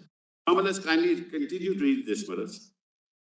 Yes, Mr. So I was reading too. A member in whose name the motion stands on the list of business shall, unless makes a statement conveying unwillingness to move the motion when called upon to do so. But in either case, no speech shall be permitted. Now, he continues to preside over the House.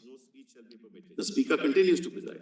Then the Speaker or the Deputy Speaker or the person presiding, as the case may be, shall thereupon place the motion before the House and shall request those members who are in favor of leave being granted to rise in their places. Even then he is presiding. Right. Now, sorry. If not less than 50 members, as I told you, there's 29 there, rise accordingly, the speaker or the deputy speaker or the person presiding, as the case may be, shall declare that leave has been granted and that the resolution will be taken up on such day, not being more than 10 days from the date on which leave is asked for, as the speaker or the deputy speaker or the person presiding, as the case may be, may appoint. If less than 50 members rise, the speaker or the deputy speaker or the person presiding, as the case may be, shall inform that the member has not the leave of the House. On the appointed day, the resolution shall be included in the list of business. Then it becomes under consideration. On the appointed day. That's why I was telling your lordships my experience in Parliament. What happens is, Malaj, supposing there's a bill, forget about this removal. There's a bill, Malaj. What do? We stand up and I say, do I have the leave of the House to introduce the bill? The House is asked for, the leave is granted, I introduce the bill. But it's only introduction. Then, Malaj, the matter goes to the Business Advisory Committee. In the Business Advisory Committee, after discussion with everybody as to when you should bring the bill up, then a date is fixed. Then on that particular day, some other matter may be going on, it doesn't come up, it goes on to the next day. Then, when it comes up on the next day, we rise in our chair and we say that I propose to move the bill for the consideration of the House. I propose to move the bill for the consideration of the That's when it's considered. The same procedure applies. That's when it's considered. So this whole argument at the time of leave, the problem with Navam, it says the moment the notice is given, you can't function. That's what Navam decides for us. You can't function. Therefore, these rules are all ultra vires according to Navam. Therefore, these rules are all because you can't preside. So these are serious issues. And there are live issues, these are not dead issues. Especially in the context of that letter, notice on 22nd, dated 21st. Letter, notice on 22nd. The idea was not to allow the speaker to function. The whole purpose was that. Now your lordships put to me, but then it's a free, and rightly so, that the speaker has no impediments in his way to decide the matter. But that's what Holloman says. What does 110 of Holloman say? There can be no legitimate action before he decides. There can be no. That's 5 judges of this court before he decides. That's 5 judges of this court. Therefore, the 27th order could not have been passed. Your lordship put it to me that no, we only adjourned it. In the interim, I adjourned it. I give them time to file a reply. What does in the interim mean? I give them time to file a reply. What does in the interim mean? You extend the time, I can't decide. What else is it except stay? What else is it except violation of para 110 of Navam Rabia? What else is it but it's a quitement order? Can you put it in any other framework? No, I'm sorry. Can you put it in any other framework? So Navam, Holohan says you can't interfere. If you can't interfere, then the speaker has to decide. If you can't interfere, and the whole problem arose because of the 27th order. That's a live issue. That's not a dead issue. That's not academic. Because it was on 2 grounds.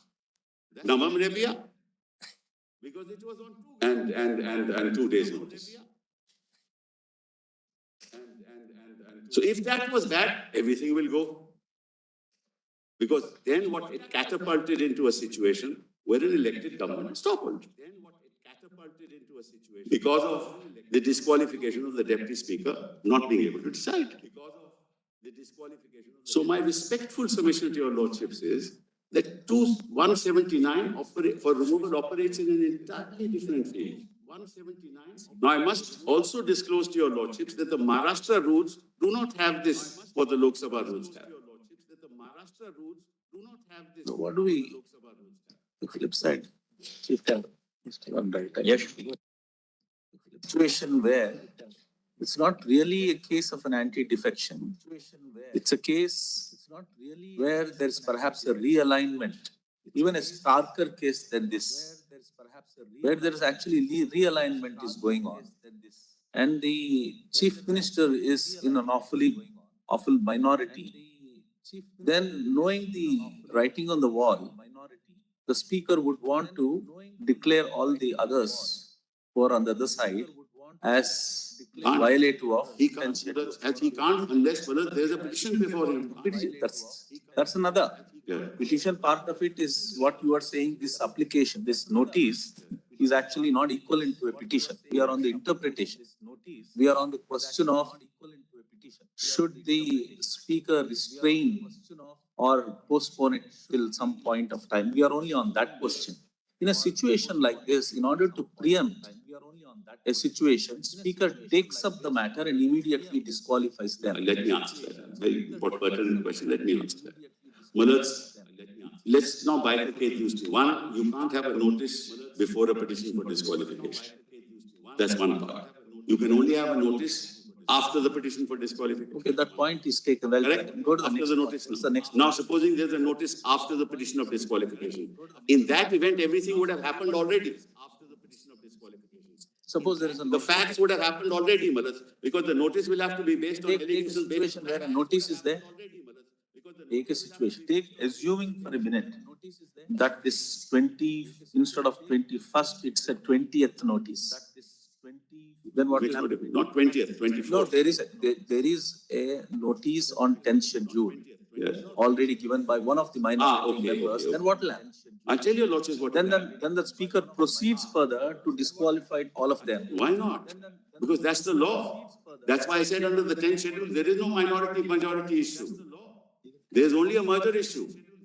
So therefore, there's no defense under the 10th in schedule. about 2 days' time, he proceeds to consider the 10th schedule and immediately he passes. But Manoj, if out of 55 or 58, 40 are on the other side, it's covered by the 10th schedule. Because there's no defense. Manoj, as your Lordship knows, under the 10th schedule, you are given only defenses. If there's a petition for disqualification, there is only a defense available. It was available, Manoj, under paragraph 3, 1/3 of the members of the legislative party, Manoj, decide to join the other. That was a defense available. We are 1/3. Decide. Right? Now, that also has gone.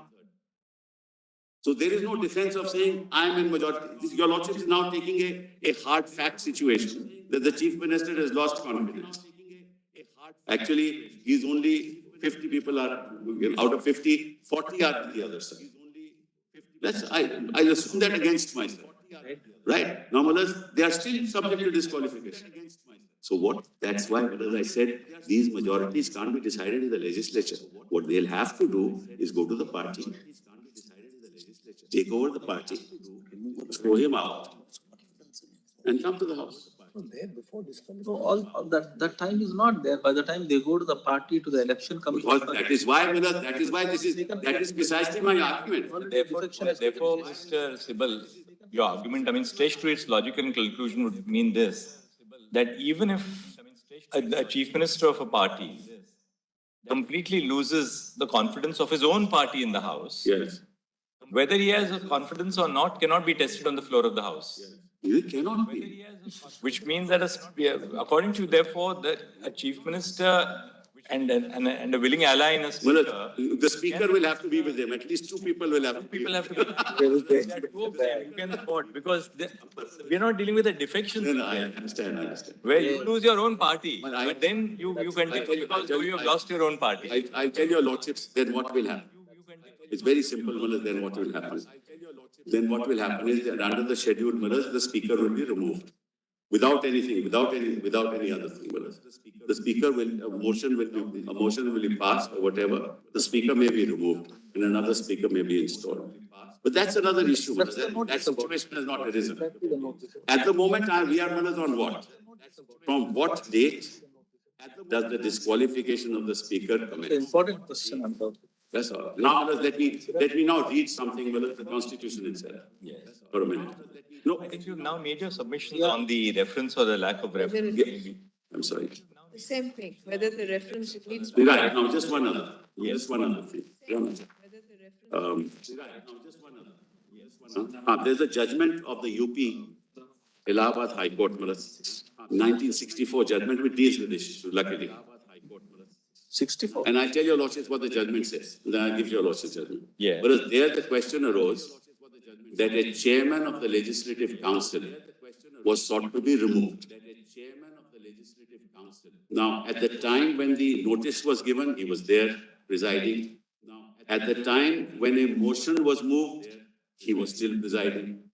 At the time when the leave was sought to be granted, he was presiding. A writ petition was filed that you could not have presided at the time when leave was granted to move the motion. Right? Leave was refused. So, the question then arose and the court said, look, under the Constitution and the rules of the Assembly, he is not required to vacate his chair when leave is sought. Because the resolution only comes up for consideration when a particular day is fixed for its consideration. Precisely what we've been asking before your lordship. That's the judgment. Just give it to my lordship. Precisely what we've been asking. That's the judgment. Just give it to my lordship. 60 of PDF. Page number 60 of the PDF. 3A, volume 3A. 3A. Additional compilation. Page 60. Yeah. No. Page 60. Yeah, I'll do that.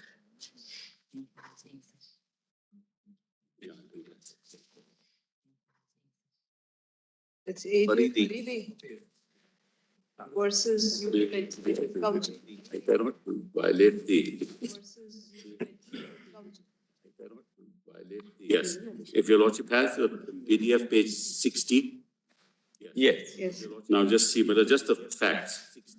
The petition under Article 226 has been filed by Dr. So-and-so, who is a member of the Assembly. The three opposite parties in the petitions are so-and-so, who is a member of the Assembly. On 11th February, Faridi and 8 other members of the council gave notice of resolution. Following resolution, Raghunath Vinayak, Dhulekar, being unfit for the office of the chairman of the council, should be removed from the office under 143 of the rules of procedure and conduct of business of the council. Under this rule, a resolution for the removal of the chairman can be moved only if the leave of the house is given for the purpose of 20 members, by 20 members of the house, rising in support of the same, when so required by the chairman to do. The question relating to leave was included as item number 3 in the agenda. On 2nd March, Raghunath Vinayak, Dhulekar, the chairman of the council, was occupying the chair. After the first 2 items of the agenda were gone through, he put the question relating to leave for the aforesaid resolution to the House and asked such of the members as were in favor of leave being granted rising to their seats. And on only 18 members rising, he announced that the leave had been refused. Dr. Faridi and others protested against Radigas himself occupying the chair when this matter was put to the House and later walked out. But we are not concerned in this petition with what happened after the chairman had announced the decision of the House. Dr. Faridi has prayed in his petition for a writ directing or order in the nature of mandamus against the opposite parties to the effect that the proceedings relating to item 3 in the agenda of 2nd of March be treated as ultra-virus, the Constitution, and not effective, and further ordering the chairman to proceed according to the provisions of Article 183, 185 of the Constitution. 183 is paramateria to 179. Without applying Rule 143 aforesaid, on the ground that it was ultra-virus and illegal. So then this matter is discussed. Para 47, page 72. Para 47. Yes. Page 72. Yes. Yes. Yes. My Lord, Yes.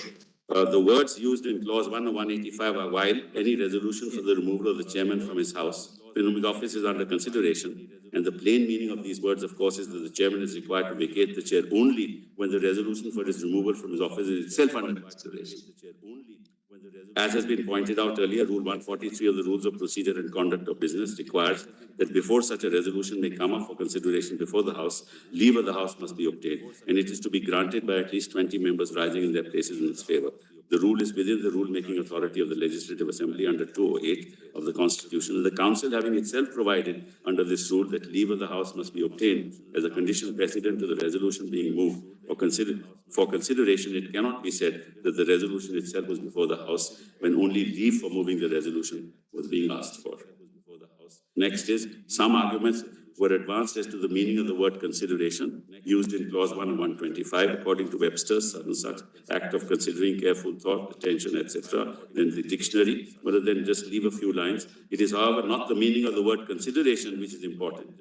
When there is some matter before the House, there is bound to be something before it for consideration. If the resolution itself had been moved, that resolution would be before the House for consideration. And if the question regarding the leave of the House for the resolution being moved was put before the House, it was that question which was under consideration. What is important for being noticed in this connection, therefore, is that not whether the House was considering any matter or applying its mind on the consideration of any matter, but the particular matter which could be regarded as being under consideration of the House.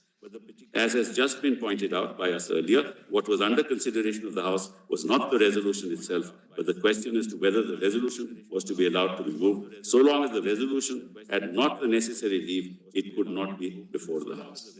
Well, that's, I mean, I'm just pointing out that there's a judgment there. Well, there's two last things that I've done. One is, well, let's kindly read now 179 with me. Last thing. Now 179 with me. Last thing.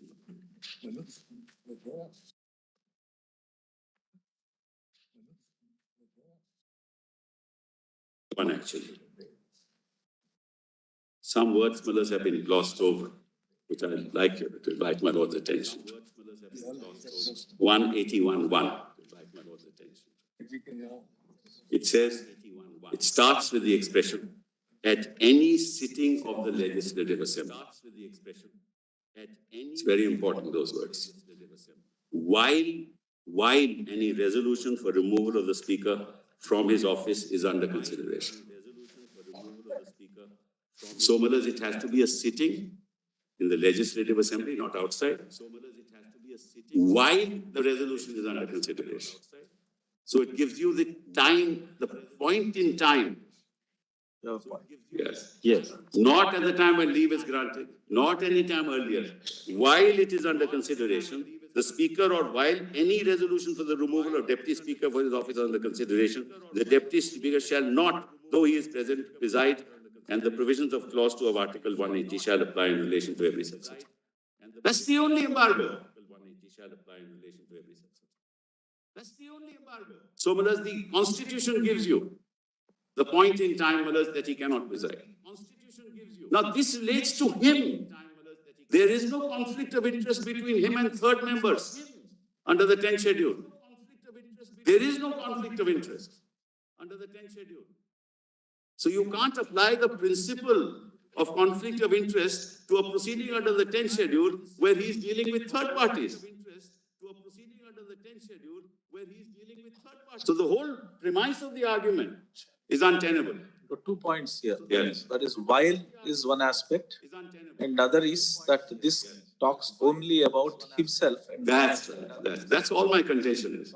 Only about himself. You can't make a constitutional assumption, Mullahs, with the whole argument has been on the premise that there's a constitutional assumption that he'll act mana fide.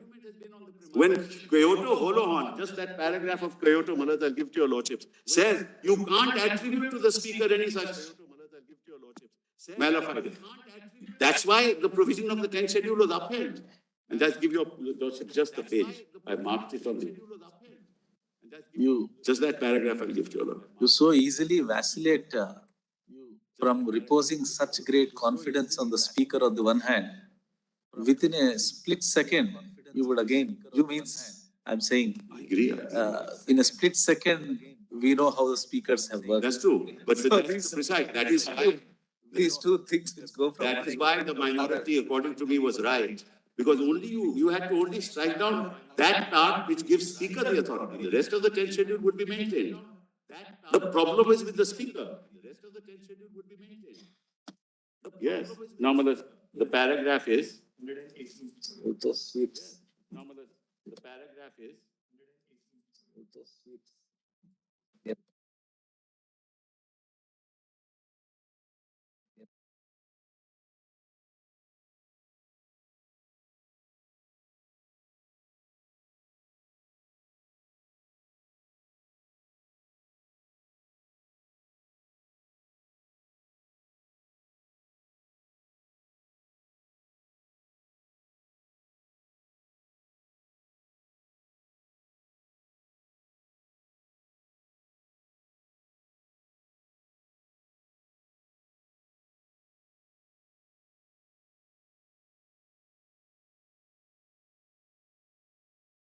Sorry.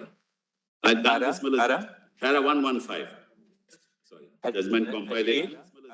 Para 115. PDF page 130. 130. Compilation 1 minute.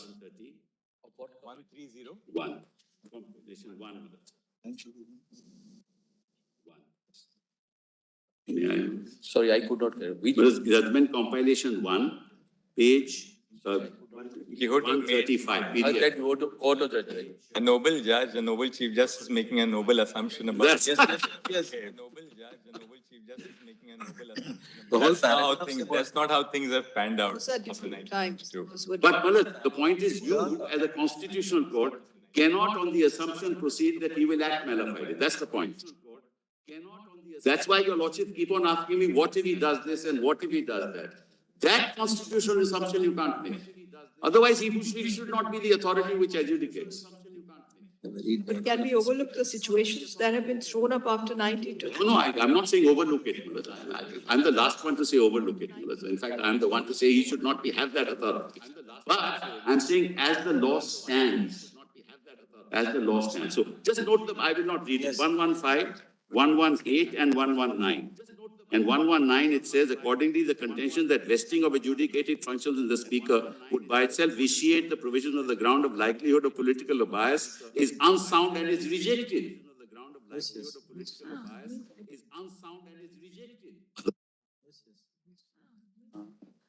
Anyway, I'm thinking you guys. Thank you. Thank you. I see the Chobdas and your lordships. In the event your lordship is not sitting in a constitutional bench in the afternoon, I can finish in 10-15 minutes. What do you want to do? Because this I can finish in 10-15 minutes. What do you want to do? Because this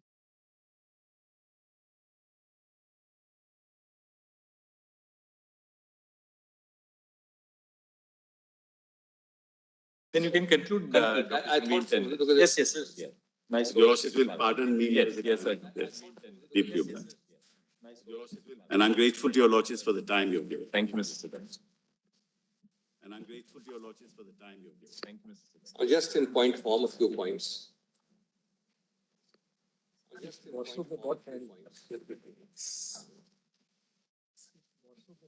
Well, let us get back to the discipline, the core issue arising. Refer or not refer? Should it be reference and why reference? That's the query my lord put between. I think my lord Chief Justice put it.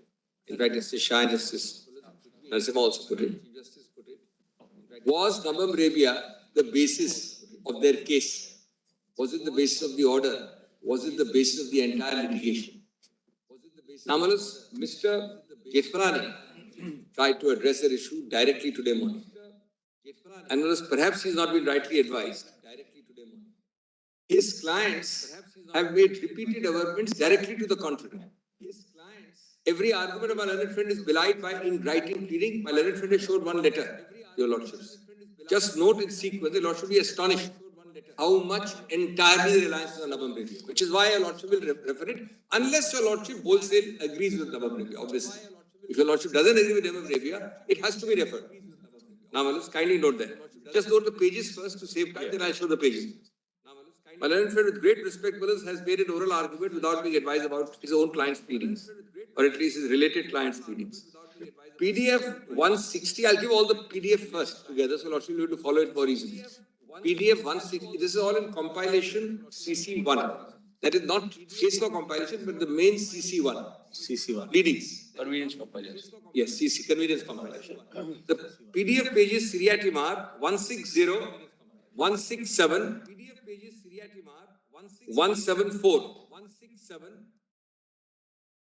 and 193. 4 pages. 193. Yes. So 160, 167, 170, 193. 174 or 174 you said. Yes, I'm very sorry. 174 and 193. That's right. So 160, 167, 174 and 193. And one more thing. They then have filed written submissions here opposing the reference.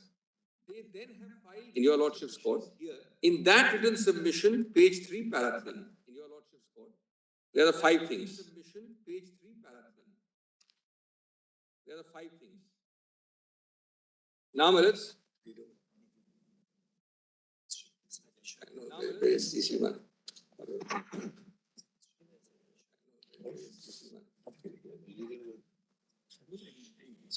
Now, Malas, remember, your lordship is considering only two issues. A, are you agreeing with Navam Rebia or not? That your lordship has already heard in the merits first. These are the errors of Navam Rebia, they are the problems, they are the consequences. The other is, Navam Rebia is only a casual, marginal, possibly inconsequential basis of the other side's case. In which case, even if your lordship disagrees, why should your lordship refer it? In which case, even if your lordship... Numbers, this is completely, I'm astonished. Now turn to Balance 160. This is completely, I'm astonished. Now turn to Balance 160.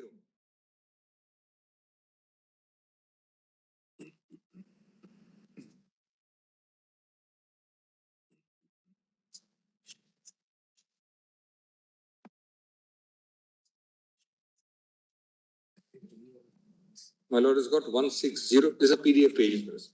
The para I'm referring to is Roman 17. There's a PDF page. This is how we came on 24th, 25th, 27th, etc. of June. What is this page 160 that you are reading out? I am reading, Malas, 160. What document? Actual petition. Sorry? The writ petition. It's the writ petition by which the whole thing was born. Whole thing started, and this is what we argued. Writ petition filed by them. On which 27th order was passed. On which, and that's the foundation, that's the main Shidde petition, if your lordship may so call it. On which everything is founded. That's Malas 160, I'm sorry. It's a short paragraph. 34 MLAs of Shiv Sena issued notice, including few independent MLAs, issued notice under Rule 11 of the Maharashtra Assembly, read with Article 179 of the Constitution to the Deputy Speaker, Mr. Zirwal, to move the motion for removal from the office of Deputy Speaker and requested him to refrain from discharging the functions from immediate effect. A true copy of the translated notice of 21 June, etc., for his removal is annexed. Now, there is one important point here. I did not say it until I showed the page. Along with this reliance on Rebia, which I will develop in a minute, is a major suppression. Major suppression. And both suppressio veri and seditio falsi, both aspects also. Your lordship heard hardly 1 hour ago that nothing turns on this because this was rejected. Your lordship heard it just now. Where is the rejection mentioned here? Your lordship heard it just now.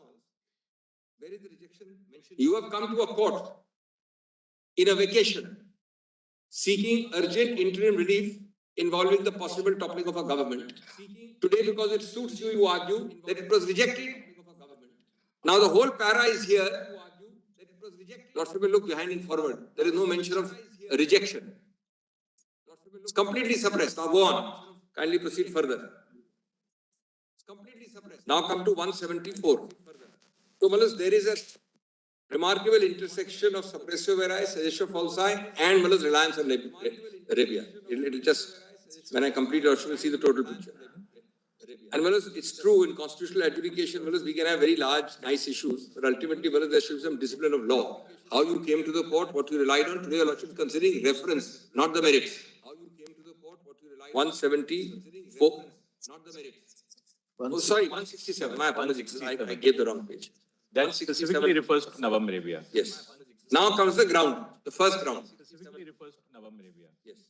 Now comes the... No, see the whole construct, the basis on which you came, you entered the door with this basis, got an order, and today because Navam doesn't suit you, you have been disloyal to Navam and bemoaning it. The petitioner is filing the present writ petition on the following amongst other grounds which are taken in the alternative first ground. First, Deputy Speaker cannot disqualify any member under Schedule 10 during the pendency of his own removal resolution because this Honorable Court in Navam, so-and-so, so-and-so, so-and-so, has held that the Speaker or the Deputy Speaker during the time of the pendency of a notice of resolution for removal cannot disqualify any member. The relevant paragraph reads as follows. Now we have harassed your lordships enough time with this paragraph, but look at the length of the quotation. This is the writ petition's first ground. This ends at 173. After 3 pages, entirely the same paras we have read. Above. After 3 pages, paras are the same.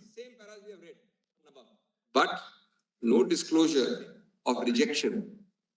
The title is when a resolution for removal of his own removal is pending. Mark the word pending. The next sentence should be, oh, but yesterday it was rejected. Your Lordship should know that. The word pending is used, own removal is used. This is a suppression of the worst kind. Now, it's not just, I remember, I'll give you a citation. There is 1976 judgment of the Lordships. Take out that. Which cite 64, just a digression for a minute, Lordship will see what standards the Lordship is to maintain. And it's all right, your Lordship is crowded today, so your Lordship always can't maintain it. 76 Supreme Court cite 64. In 64, Mr. Settleward appeared. I'll give those two citations to your Lordships. And it was found that one of the grounds in the SLP was false or wrong. Misstatement. So Mr. Settleward appeared second time, and the judges agreed with him, and he said, I never argued this ground. It is a misstatement. I never argued the ground. And he says, we will take your statement, Mr. Settleward, as correct. We did not grant leave on the basis of this because you never argued this ground. But we will revoke leave on the basis of this because you never argued this ground. Because there is a misstatement. Now, this misstatement is the basis of getting whatever order you got on 27th. Now, this misstatement is the basis of getting whatever On 27, according to them, there was no injunction. No, but it's kindly, now, kindly see, on 25th or 26th or 27th, would the speaker have disqualified or upheld and said no disqualification? Just kindly go step by. This is very important. This is the biggest fiction being propounded to your Lordships. This is the biggest. Suppose there was no order by the vacation bench of this court. Just for a minute, efface the slate clean. The speaker would be at liberty on that day, which is the 27th, to either disqualify XYZ or not disqualify. The speaker had given them time till 25th, so his hands are free till 27, 2 days. Your Lordship does it frequently, as I appeared for 2 hours, matter went until 9 o'clock in the night. The learned judge said that the effect is the same, we extend the time, and we'll be hearing the matter. When your Lordship extends the time to file a reply, can the speaker decide? Stays or interim intervention by Lordships has many forms and models. They come in myriad colors. It's completely a stay. I am repeating, I was there for 3 hours and 2 days. Only Nawab was arguing. Only Nawab was read. Now you can today say anything, and possibly there are video recordings of the hearing. It was argued in the evening till 9 o'clock. The learned just sat from 5 o'clock. I mean, we can disagree on Nawab, but we should not say that Nawab is not the basis of your case. This is highly troubling. This is wrong. This is not the tradition of this court. Now, your Lordship has extended the stay for filing, the time for filing reply, the only effect of which is the learned speaker's hands are tied. He can't do anything. And then the judge says, the learned order says, in the interim, and then he says, I'm hearing it on Monday. This was a Thursday or a Friday. Next Monday, I'm hearing it. This will take care of it. But kindly go further. Kindly go further. Now, your Lordship has seen 170-67. Now come to 174. D. So, your Lordship is having whatever your Lordship makes of this cocktail of suppression, of misstatement, and of nabab. Whatever your Lordship will see in the overall picture. D for Delhi. That was suppressio vera. This is suggestio falsa. This is a direct affirmative suggestio falsa. Because of the disqualification proceedings initiated against the petitioner is invalid and against the various provisions of the Constitution, as the resolution for removal of Deputy Speaker is already pending for decision, and the disqualification of the petitioner is liable to be set aside solely on this ground. Just because this is Supreme Court. Just because it suits you, you can't say today that it did not have any role, rejected. Over. Finished. That's not your case. Then 193. And I hate to say what the bench would have said or held had this been told to the bench. That's not for me to speculate and possibly not for lordships to speculate. 193. Now see the prayer. Nabam was not the basis of our case. Nabam was hardly argued or touched upon. Nabam was one out of many. Now see the prayer, please. The first prayer again, like that first ground. Now see the prayer. Issue a writ of prohibition, mandamus or any other appropriate writ, direction or order directing R1 to not take any action on the disqualification petition under Rule 6, seeking disqualification of the petitioners under so-and-so, pending before the Honorable Speaker, state, and not to take any action on the same, mark the two lines, until the resolution for removal of Deputy Speaker is decided. Again, of course, that it is, now see that written submission, which is fine now. Now meaning now, to oppose the reference to Navam Rebia. Can you show me that? That is called written submission on behalf of R4, opposing the reference to a bench of 7 honorable judges. Possibly filed before 10 January, I told. There are two. One.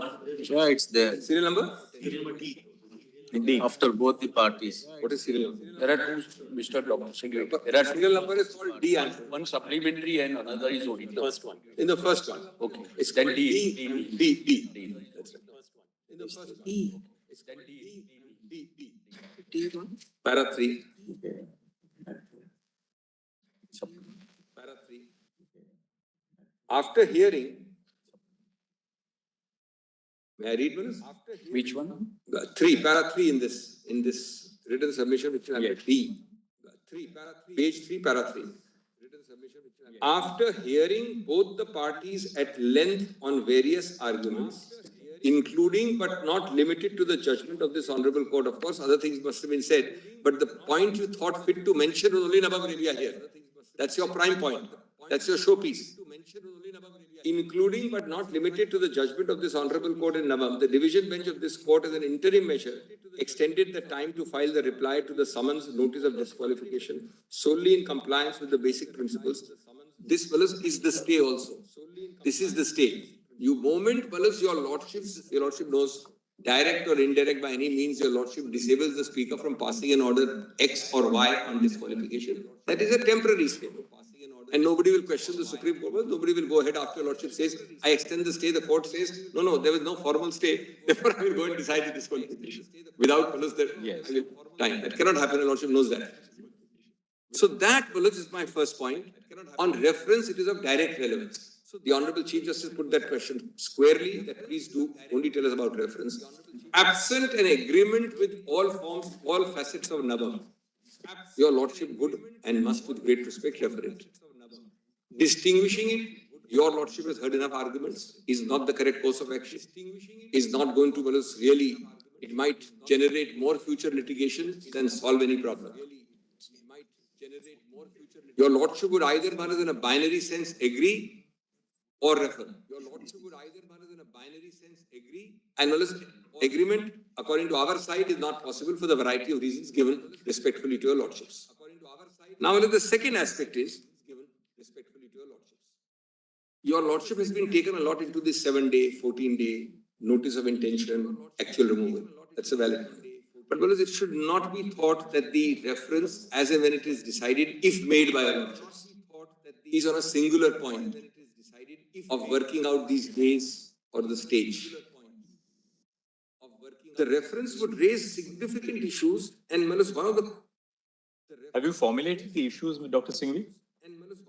Well, it's not in this writing form. I'll give a one page. Try that. Give a one page. You can try it right now, because Yes. now. There are many issues, but the core issue would be. No, I'm just saying, in the light of the argument that 7 days or 14 days can be harmonized. Your Lordships can hold on notice of intention to remove or the sitting. No, your Lordship would have to decide the larger core issue, which a 7-judge bench deserves to decide. Whether your Lordships can directly or indirectly conflate Chapter 3 and 10 schedule.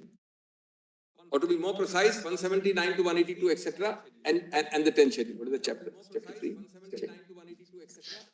It's chapter 3. Right? Yes. Chapter 3. We are not saying this is the only issue. Don't misunderstand. I am on the Nabab area point. We are not saying this. I mean, there are many other issues. Tomorrow it will be said that I am giving up all other issues. No. On Nabab area, the issue is not about days and time and sitting. Now, why? It has already been said, so I will not repeat this, but just note in bullets why this conflation is very dangerous, or at least has to be decided. The heart of the error of Naban is a conflation, a mix-up of two distinct. One, I'm giving you in bullets the reason. One, not only Kyoto, but starting from Kyoto, case after case after case, constitution bench after constitution bench said, 10th schedule is a code in itself. This has been forgotten. CODE is repeated everywhere. Code in itself. Self-contained autonomous code. This word is very important, Manoj. So, Manoj, it's an impregnable, self-contained code. I made the point indirectly about notwithstand and subject to. But it's a code. That's Kyoto starts with Kyoto, it says it's a self-contained code. So, well, there can't be a conflation like this. Two, there is a continuity envisaged in 10th schedule, even if a lot of adventurous action is happening in the rest of the constitution. Pay the speaker. The para 6.1 which Mr. Sibbal read, the proviso, illustrates two things. There cannot be a hiatus, stoppage or lack of continuity in 10th schedule. There cannot be a hiatus, stoppage or lack of continuity. They have gone that far to anticipate that he's the speaker. This speaker, Manoj, will have a disqualification in himself. Because he has done some untoward act. And your Lordship has used another phrase, persona designata. Normally, Manoj, in 10th schedule, the persona designata is the speaker. And a persona designata means no one else by exclusion. That's the meaning of a persona designata. No one else by exclusion. They anticipated and said, yes, it is a persona designata. But what in the strange case where I myself am facing a disqualification? No stoppage, no lack of continuity, no hiatus. Anybody else will be elected and will become the speaker, so-called, for the 10th schedule purposes. That's proviso to 6, para 6 bracket 1 of the 10th schedule. The third reason you can't conflate, because of the whole idea is continuity. The third reason is that, it was said, Mr. Sibbal did say, but I want to elaborate on that there is no 10th schedule of the old kind, now only defenses. Now, your Lordship may not have looked this time, but earlier Lordship saw. 4, 5 and 6 are very interesting clauses. The defenses are very limited now. 4, 5 and 6 are the only defenses. 4, 5 and 6 are the only defenses. As my Lord knows, there was 3, which is conspicuous by its absence by the 91st Constitution Amendment of 1104 that deleted clause 3, the split. Now just see the nature of the defense, fellows. 1, merger. I'll not read it. That's fellows clause 4. 1, merger. I'll not read it. That's fellows clause 4. Now, merger, fortunately for all of us, is not even alleged or pleaded or claimed by them. Forget your Lordship finding merger. It is not their case. Forget your Lordship finding merger. Second exemption is a kind of a sympathy, condonation. If he rejoins, there are cases where the person will rejoin. So you have a provision by which he can be let off. That is fine. So you have a provision by which he can be let off. That is fine. And 6. Actually, it's only 4 and 5. Sorry. Only 4 and 5. 3 was there earlier. Sorry. Actually, it's only 4 and 5. Now, Malits, that brings me to the 4th bullet under this. What is the purpose of this? That brings me to the 4th bullet under this. Malits, your Lordship will read Mr. Ashok Sen's speech when 85, this was brought in for the first time, 10th schedule. Where he said all this constitutional sin, stigma, purity, all that is there in that speech. Ayaram. That had happened, Malits. There were 2 actual names of actual MLAs in Haryana in 1965, 67. These are the names of actual 2 MLAs there. That's how this phrase has occurred.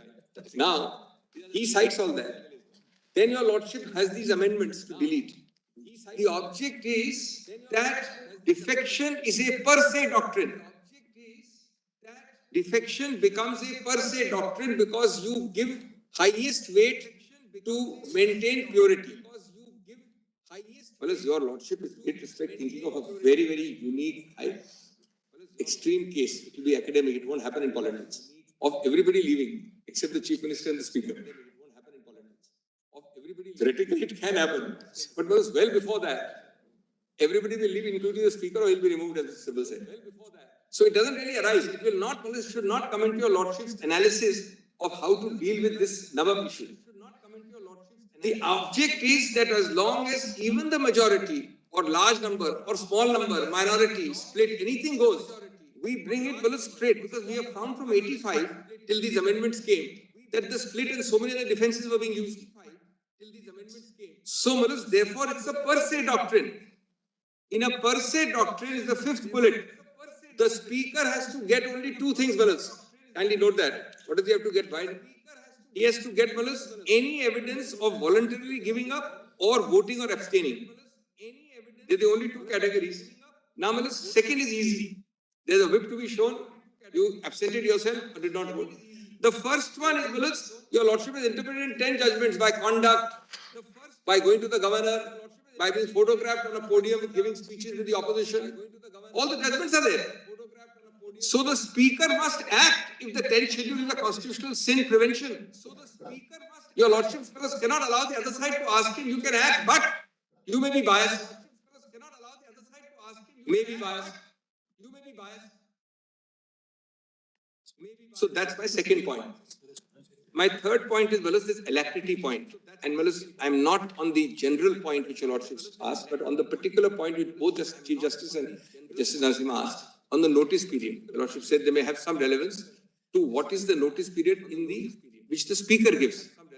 Now there, just for the record, the lordship asked that question. Just note down this, and then I'll give you lordship. Malas, there are three judgments which are very important. Lordship, note down that I'll give you lordship.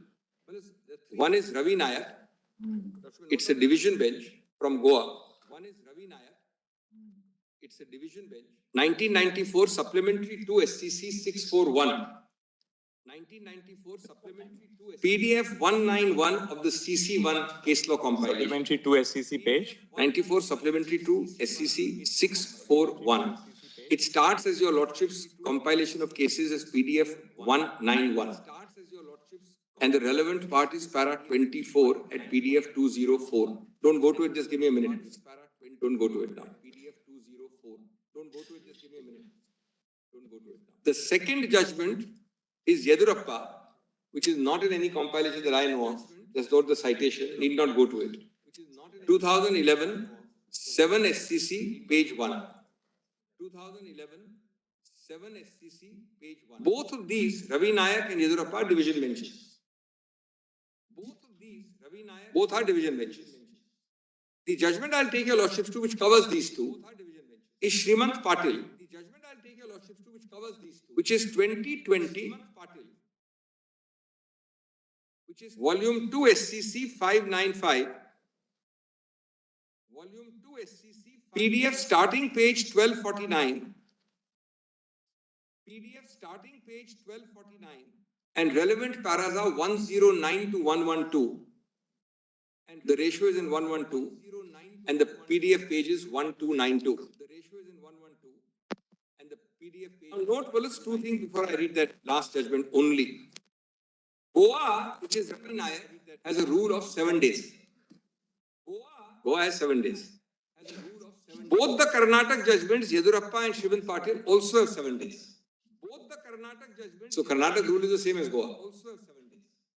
The actual notice in Ravi Nayak was 2 days. So less than the rule prescribes. This has great relevance to both the Honorable Chief Justice's query and Justice Narasimha's recollection on that, which is important. In Yedurappa, 3 days was given, and Srimant Patil, 3 days was given. Again, the rule said 7 days.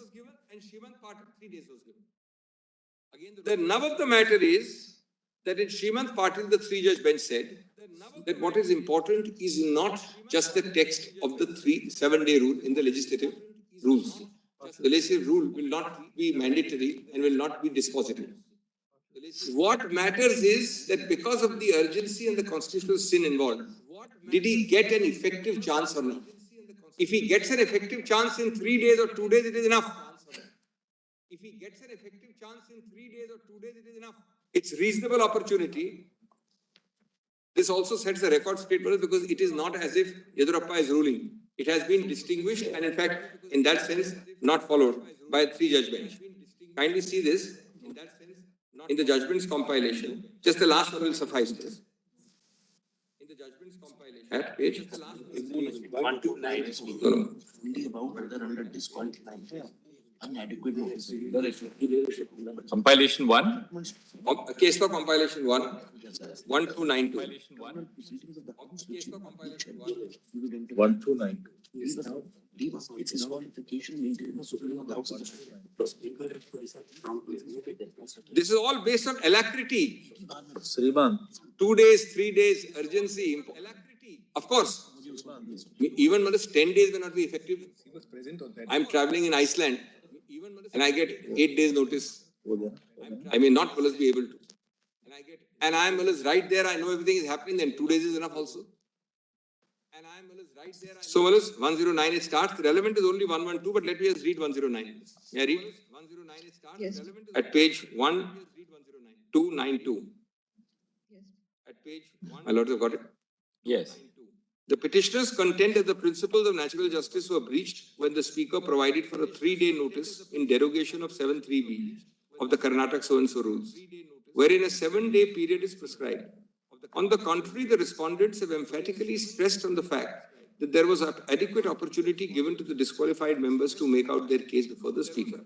So look at the rival contentions. Counting the days in a sterile manner and the actual effectiveness of the opportunity or adequate opportunity. That was the rival contention. The principle of natural justice can be reduced to the straitjacket formula. The yardstick of judging the compliance of natural justice depends on the facts of each case. In Das, it is well established, and they quote Das. This court in Kyoto held that speaker decides the question as to disqualification adjudicatory disposition. This view received further elaboration by this court in Ravi Nayak. An order of an authority exercising judicial or quasi-judicial functions passed in violation of principle of natural justice is procedurally ultra-vires, therefore suffers from a jurisdictional error. That is the reason why, in spite of the finality imparted to the decision of the speaker chairman by 6-1, such decision is subject to judicial review on the ground of non-compliance with the principle of natural justice. But while applying the principle of natural justice must be borne in mind, they are not immutable but flexible. They are not cast in a rigid mold, cannot be put in a legal straitjacket. Whether requirements of natural justice have been complied with or not has to be considered in the context of the facts and circumstances. At this point, the petitioners have placed reliance on Yedurappa. This was the rival view, and argued that in that case, this court had struck down the disqualification order solely on the basis of the fact that only 3 days' notice was given to the members. Now the three-judge bench leans in favor of Ravi Nayak. However, it is relevant to point out that Ravi Nayak's case, a disqualification order wherein the speaker had granted 2 days' notice to the members, was upheld. The question is therefore not the number of days that were given by the speaker for answering the show cause, rather to see whether an effective opportunity of hearing was provided. This brings us to the point already reiterated and not a straitjacket formula. So, this is the overwhelming alacrity fed into all judgments of 10th schedule because of the overall object. And one last thing here, alacrity. There is a judgment of your lordship from Maharashtra, I believe. Jalmi versus Speaker. 1993 to SCC 703. PDF page. 168. Same compilation, PDF 168. 93? 1993 to SCC 703. 1993 to para is 20. The starting page of the PDF is 168. Para 20 is at PDF page 179. 20 is at PDF page. Open it. 179.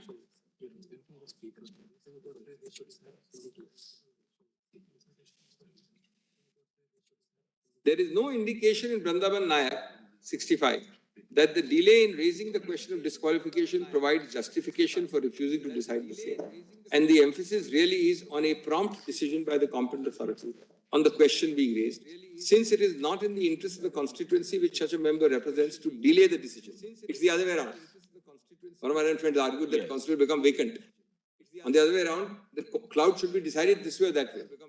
This decision is an indication the authority competent to decide must act promptly in deciding the same. Once it is raised even by a citizen, in order to prevent a disqualified member from representing the constituency after incurring disqualification subsequent to his election, so long the question remains a live issue during the tenure of the member.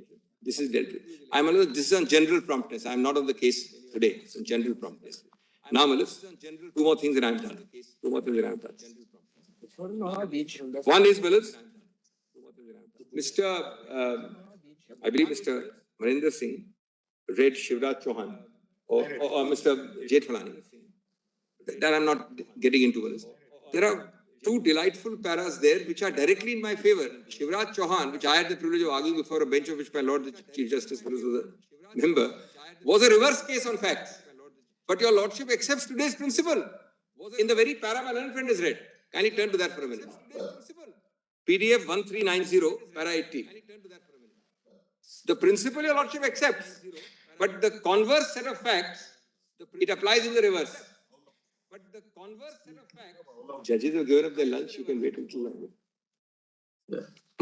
Judges have given up their lunch, you can wait until long. Now, Manas. We are not saying anything, yeah? Well, I am replying to Mr. Maninder Singh, Manas.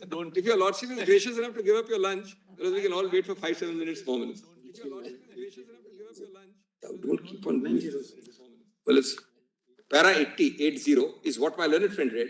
I'll read only my two portions selectively, Manas. Placitum B to C and placitum E to F.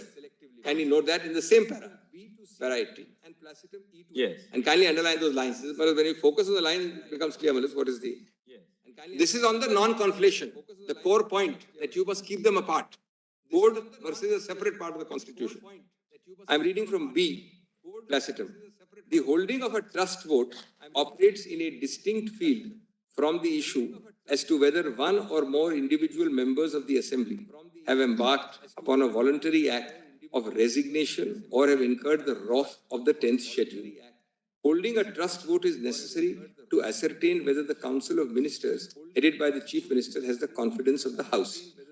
Then Your Lordship goes on, the continuous existence of that confidence is crucial. So that is one category, Your Lordship says.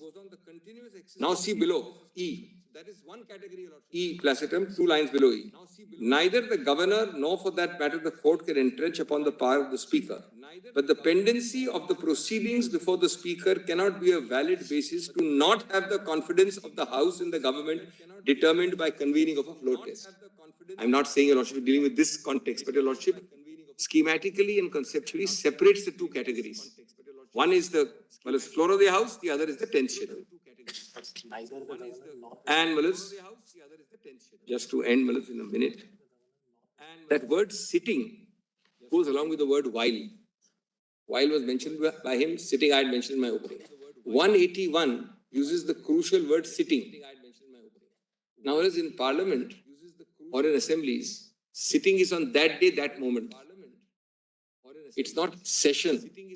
It's not intercession. That's a separate word used. Or days when there are no sittings, which are intercession days. Sitting means an actual sitting of the House. So notified.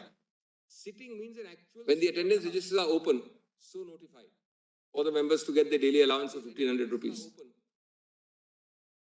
Therefore, that sitting word with while read together makes it crystal clear that the speaker is activated or disabled for that sitting when that removal will have relevance. While that removal in that sitting. While that removal in that sitting. Well, can I give your Lordships this one issue I have formulated, the core issue of conflating or not conflating. If your Lordship would want, I can give a one-pager on the issues by today evening. Certainly, you can give us one But just page. take note this and answer this also. There's a little contra judgment which has taken a different view. 2012 2 SCC 708. Just get it from here. Manoj, could I just on that? No, your lordship, I have another On question. that 21st issue of the letter not being pointed out, since I was there, could I just indicate, because that came in the rejoinder, just that and Naik, I'll take 2 minutes, if your lordship permit.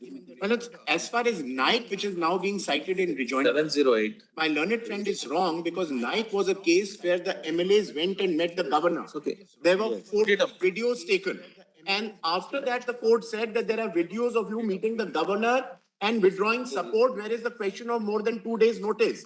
We are not talking about withdrawing support. We are talking about that you're no longer the leader within the party. There's a faction which is in a majority within the party. So there's no defection. Secondly, my lords, on suppression, with great respect, my lords, my learned friend is not being right at all.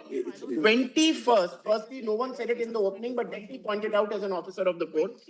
21st of June, a notice is issued on page 49. On 22nd of June, a hard copy of the same notice is received, signed by 34 MLAs.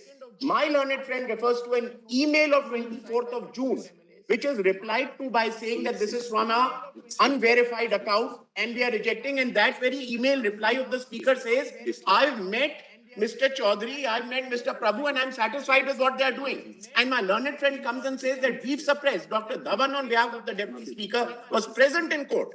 He pointed this out or attempted to bring this to the notice of the court to say that we have rejected it. And there the court said, Mr. Dhawan, 34 MLAs have signed it. And you are saying Let me end. My learned friend talks about suppression. That's all. Let me now end, Manoj. Yes. By one para of Jagjit Singh and one answer to my lord's query. No, just have a look at it. No, I must answer it immediately. It'll take 2 minutes only. Your lordship is rising. I don't want to take your lordship.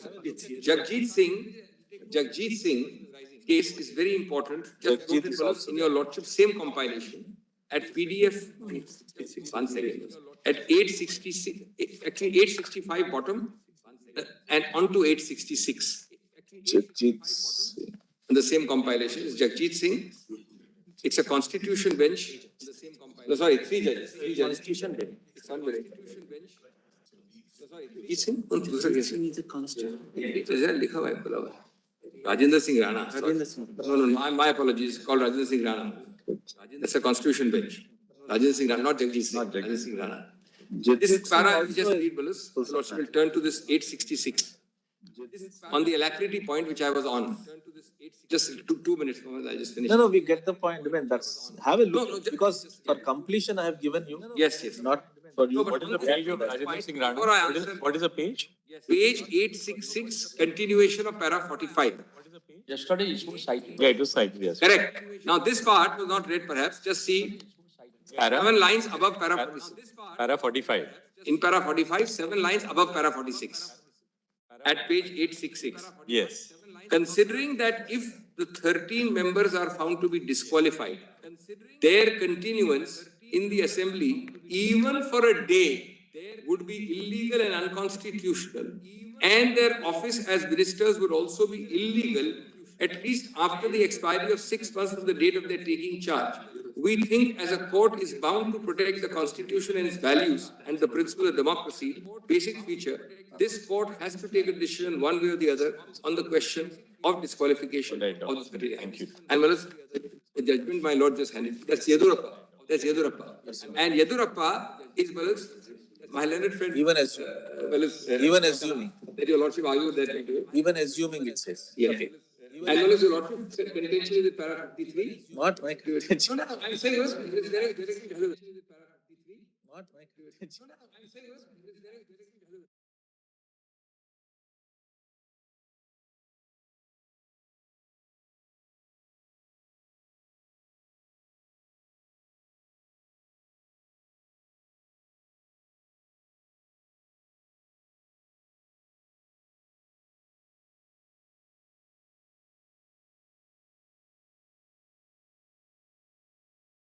also for It's okay. It's a two. That's right. That's the saving grace for you. We are very, very grateful. But very deeply We'll dictate a small order. We've heard Mr. Kapil Sibal and Dr. Abhishek Manu Singhvi and Mr. Leonard Singh, Mr. Devdutt Patnaik on one side, and Mr. Neeraj Kishan Paul Mr. Mahesh Jetnani, the Solicitor General का नाम पहले तो Mr. Neeraj Kishore Paul, Mr. Mahesh Jetnani, and Mr. Maninder Singh and Mr. Siddharth Bhatnagar, they're in senior counsel for the other side. Stop. Arguments have been addressed before this court only on the question as to whether the decision in Nabam Rebia, pura citation le lo, requires to be considered by a larger bench. Full stop. Arguments are concluded on the above aspect. Orders reserved. Very grateful. Very grateful. Sir. 50. Mr. Attorney? Yes. The next matter, 502. Would not like to cover this because next week there are some fixed bench matters and You have some other. All right, then I think we'll not immediately start with that. Yeah, my lord, we can consider having it, my lord, post this holy vacation. next consider. We'll just consider, yeah. Very Please, sorry, sir. but Not this afternoon. very well. 502 has your lordship taken. 10 to 502 will not take today. Today. So we'll see when to list it. We'll give you enough, we'll give you enough. Kindly give notice also, Yes. 503, that other NCT matters, so yes. will give us an The indication. writ petition. The writ petition on the amendment of the statute. The amendment. That's before the regular bench, not before a constitution bench. Of course, it is. Well, the understanding was. Yes, of course. Take up this matter after this matter, so could it be on? We are going to take it up after this matter, but not this afternoon, that's all. Very well. Very well. But not this afternoon, that's all. Very well.